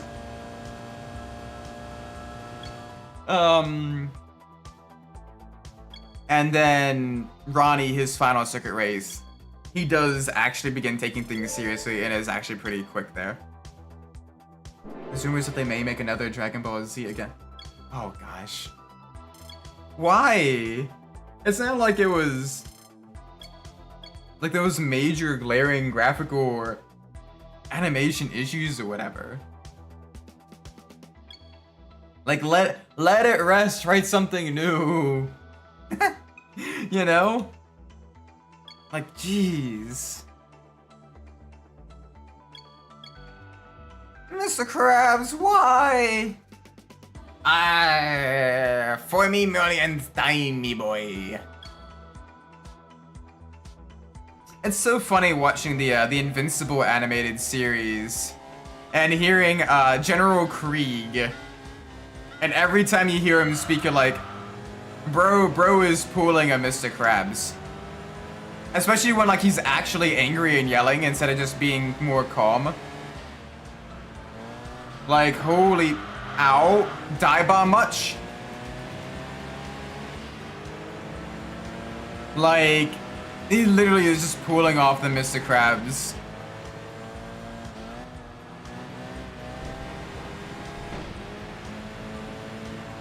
Also, the fact that they got the guy who played Negan to voice Conquest, like holy moly, that was actually pretty well casted. Cause then you have Glenn versus Negan all over again. Round 2, Electric Boogaloo. The face smashing.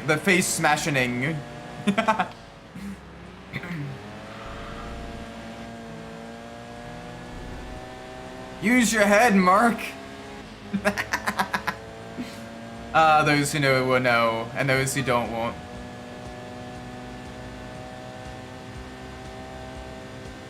Ooh, alright, that skyline is way ahead. They slow down for flood plots though. Those old 60s tires can't grip the same as our modern tires.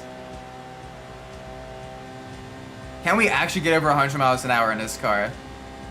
Can we actually top 100 miles an hour? Chat. Holy cow, we're going so fast, chat. 110 miles an hour, chat. In a little 3-cylinder.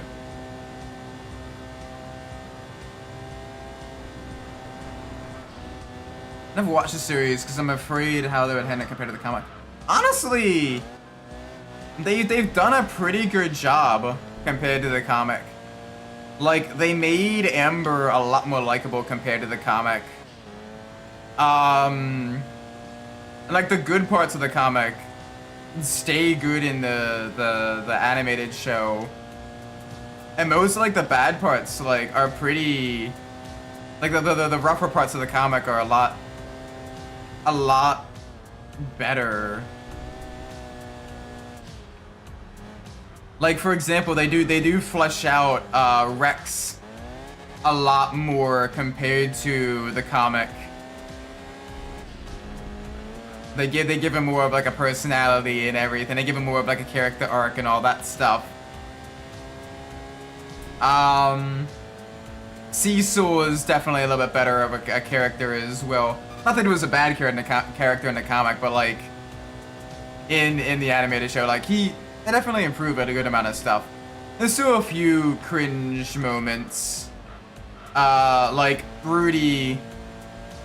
Rudy is still creepy as fuck. That's not really changed much. But I think that's kind of the point of his character, maybe. So, it's not bad. If you have the time, definitely recommend watching it. Nanya, welcome. Hope you're doing well. I just got done racing the Bugatti, and now we're chasing down the Hakosoka skyline in the little Daihatsu Koppen. We're finally getting to the corners. This is where we can really catch up. The lightweight K car versus the Japanese legend. Oh, we're struggling though. Oh, we're struggling. We're on the struggle bus. The struggle short bus. But like, granted, it's in season 3, but like the fight with Conquest is just as good, if not better, than the comics. Like, holy moly. It's some good stuff.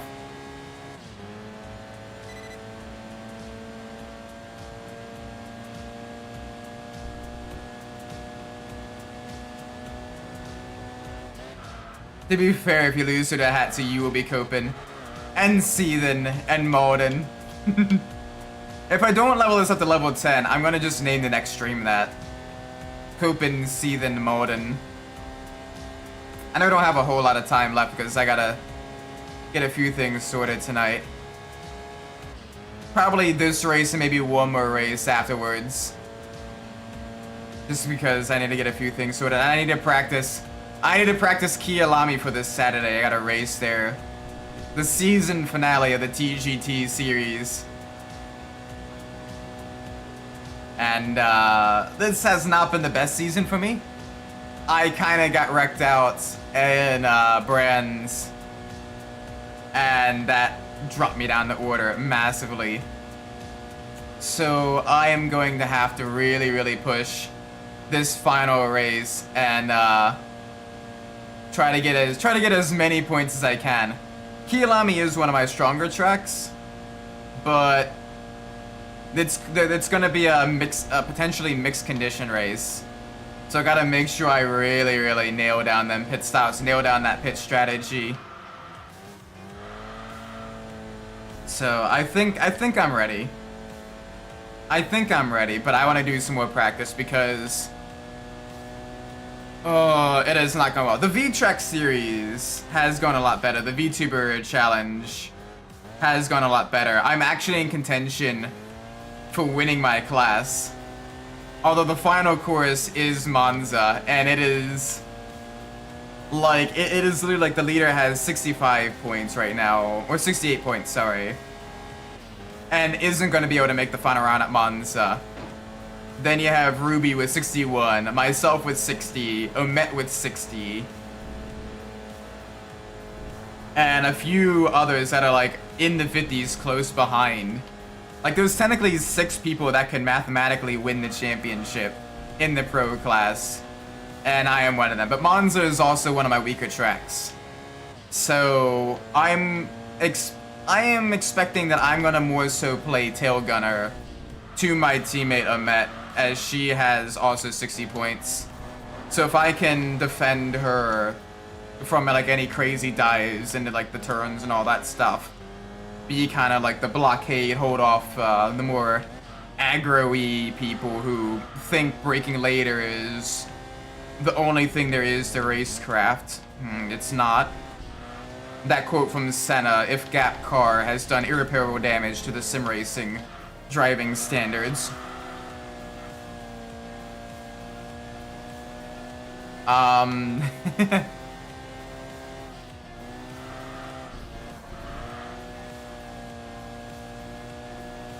Then I can at least give her a shot at taking on Ruby, because both of them will be around the same pace. Though that Mustang that Ruby drives is pretty strong in terms of top speed versus the R8 that Omet drives, so it'll be a little bit tough. It'll be a little bit tricky. Oh, we are not nearly far enough ahead of the GTR. It's gonna pass us on the straight. It's gonna pass us on the straight. We gotta push. Try to extend the gap as much as we can. Because we're gonna be maxing out probably around like 120 in this thing. Yeah, we're only 5 seconds back. That GTR maxes out at well over 130, maybe even 140. So we have our work cut out for us.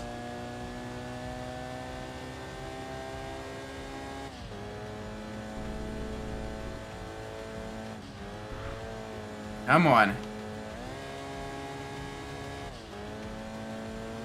Just gotta keep it steady. Keep it smooth. Alright. Got as much extra speed as I could out of that. Oh, let's see how long it takes them to catch me. beginning our ascent up the hill. This is where being down on power really hurt us.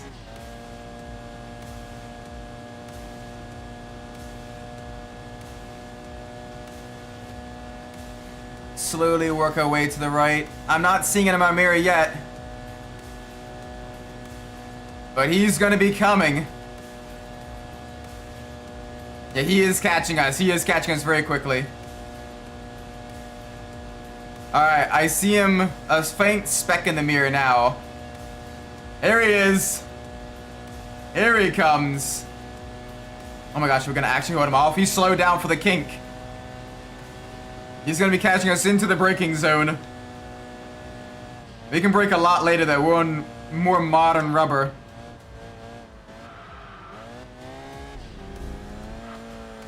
Oh my gosh, we actually won this. No way, we actually won it.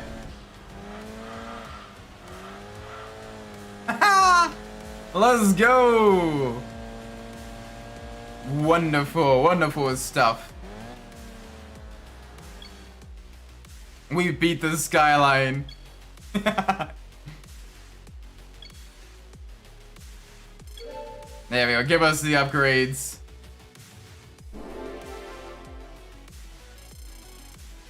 I'd like to buy fried chicken on KFC, another similar restaurant with cheaper price. What? I don't know, I like to make my own fried chicken. If I do buy it though, I like the Royal Farms fried chicken. It's a little bit crispier than the KFC fried chicken. So I like that one a lot more than the KFC fried chicken. If I do get anything from KFC, if I get anything at all from KFC, I am getting the double down. Absolutely. I know it is absolutely terrible for me. I know that it's absolutely not healthy, but I kind of like the double down. The spicy double down. I could probably make my own double down, actually, now that I think about it. Just 2 chicken breasts, bread them, fry them, put some bacon in, melt some pepper jack cheese in between, get some spicy, like, chipotle sauce, like chipotle mayo in between, bake it at like 350.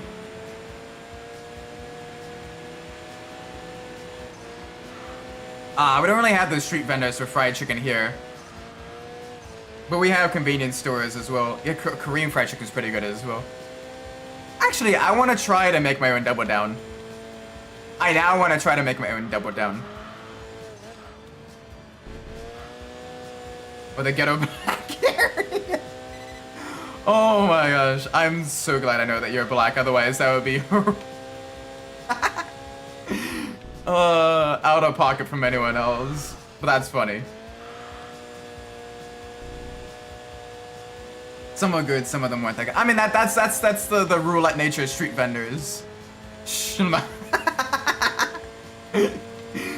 I mean, it's funny. It's also kind of true, but it's funny as well.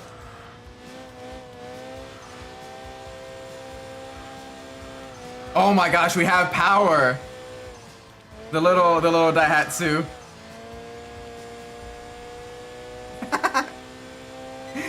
that one's actually funny. Cause like I mean like sometimes for like certain things. Or how can he play double agent if you're calling him out? Fair. I'm sorry, I broke his cover. Yeah, I imagine some people would like, you know, get a little bit more upset about that, but like, it's one of those things where like I'm a Marylander, so like I make fun of Marylanders and Baltimoreans all the time, despite the fact that I absolutely love the state and the city, and a lot of like the culture around it. It's just fun to tease. You know, it's fun to be like, like it's like a group self-deprecation, you know, where it's fun. Yeah. No sacred cows. Just, you know, anything and everything can be picked at, scrutinized, and, you know, made into kind of like, I don't want to say like a joke, but like, but yeah. Are those Hardys still around? Yes, but only in certain areas. Like, at least on the East Coast, Hardee's is more of like a southern thing. Like, I don't really have a Hardee's close to where I live. But like, when I did the business trip down to South Carolina, I Hardy go there.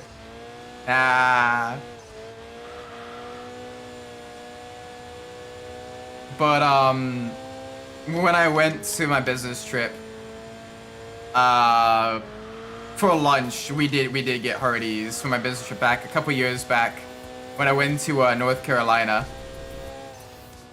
New Hardee's from Days of Thunder movie.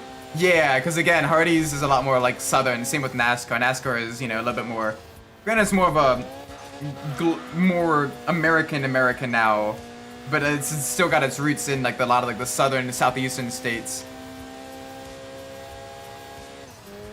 I've not been to an In-N-Out, but there's a Jack in the Box where I live. It's kind of mid. It's kind of mid. Jack in the Box really isn't all that hype. Like, some people hype it up. Oh my gosh, Jack in the Box, their fries and everything. They're not, it's not that special. I will say though, I do like Raising Cane's. Even if like their menu is basically, alright, you get 3 pieces of fried chicken, you get 5 pieces of fried chicken, or you get 3 pieces of fried chicken on like a piece of bread. How do you want your pieces of fried chicken? Awesome, great. Next in line. Like, it's still pretty good fried chicken as well. I do like Raising Cane's. Oh, the Mellow Yellow paint scheme. Yeah. Is Mellow Yellow even still around as a soda? I don't even remember. We got Checkers, Ghettos, like Gun Glass, bars, always out of everything. Jeez. Yeah, I don't think we have a Checkers super close to where I live. There's a Sonic close to where I live, though. They got some good stuff. I like the Texas Toast Burger. You know, I'm gonna do one more race, because our car is basically almost leveled up max. Mellow Yellow is sold on Burger King and movie theaters. I've not actually... I guess I haven't been to Burger King in a very long time.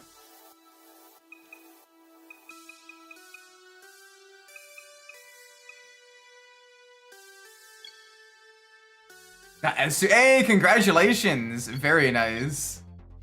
Checkers always doesn't have half of their damn menu. The price tastes like old grease but the good. I guess Checkers for you is kind of like the Waffle House to me, where it's like, yeah, you know the food's kind of crap and it's like super ghetto, but like $1 per dollar, it's still pretty tasty, cheap food. So listen to KTM. That one's not difficult. That one was one of the easier ones for me. Just make sure you use all of the track. Let's go when you're drunk or high. Or when you're pulling an all-nighter and you need to take a quick break. Like you've been on the road for a long time or you're studying for your exams. Then it also works really well. It's you know, kind of quick greasy carbs to, you know, get you back awake and everything. I've been on those long road trips where you stop somewhere down south and you're like, the only thing open is like a Waffle House, and you're like, all right, you go and half the people are kind of a little bit high, the other half are a little bit drunk, the other third is like high-end drunk. But usually as long as you don't bother them, they don't bother you type of deal. Good times though, good times. Always up at 3 AM even in to get it. Exactly. You know what's real fun is the truck stop like Waffle House is, because like you just sit at the bar or whatever, some guy or some burly dude or dudette will sit next to you and just be like, what's up? Just kind of eat your meal and everything, and you'd be like, alright, have a safe trip and all. occasionally you'll talk about like road conditions or whatever, like, hey, you know, which direction you heading?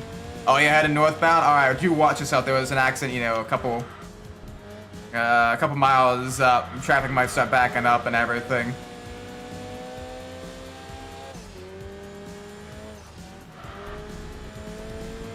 Or hey, there's a couple of cops with a speed trap for about 30, 40 miles down south if you're staying on the interstate. Always really, really fun.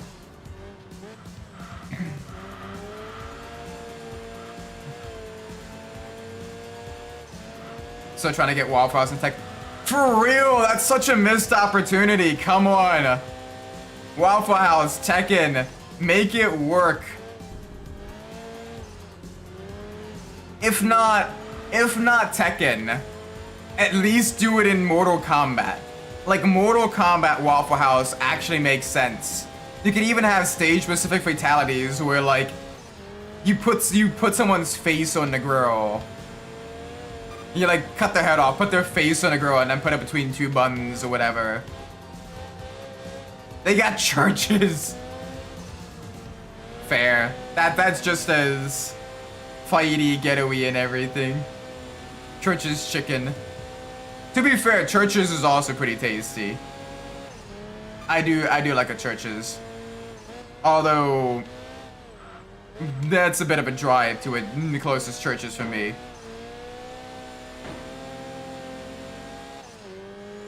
I feel like Harada would. Yeah, true. Like, come on. Let us. Like, if you want to do product placement.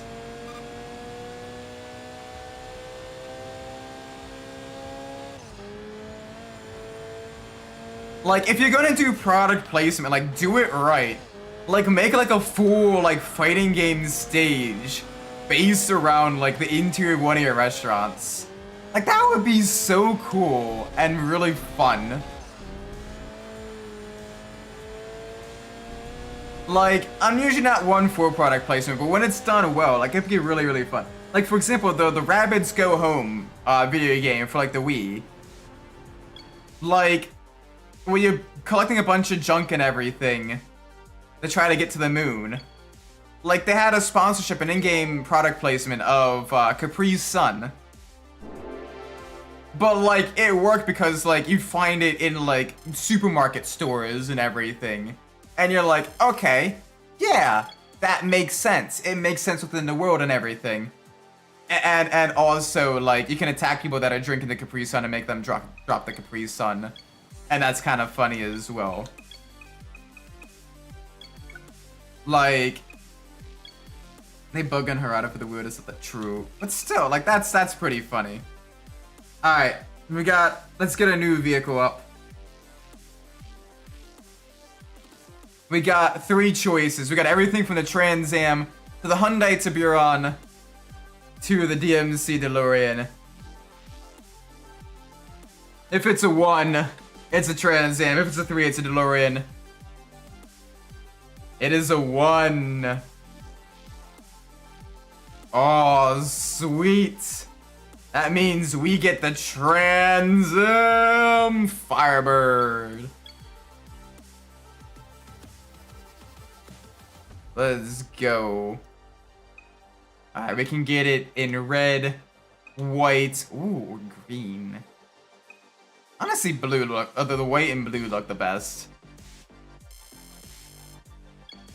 Yes, this is gonna be a fun car. Absolute big chungus muscle car. But I am all here for it.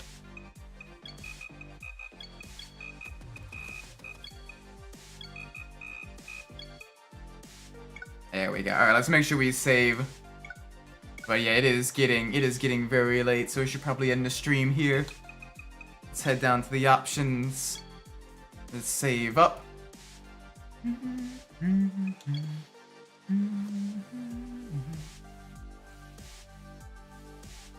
Alright, and I'm gonna be ending the stream here. Thank you all so much for watching. I do appreciate it. If you enjoyed the stream, please make sure you leave a like, subscribe. Let me know what you're doing well in the comments down below. If you didn't like the stream, please let me know about poorly so I can fix it in the future. With that being said, I'm Isaac Umbras, and wherever you're in the world, something that is for you, may it be a great time, and I will see you all in the next stream. Until then, take care everybody, bye bye! Wow.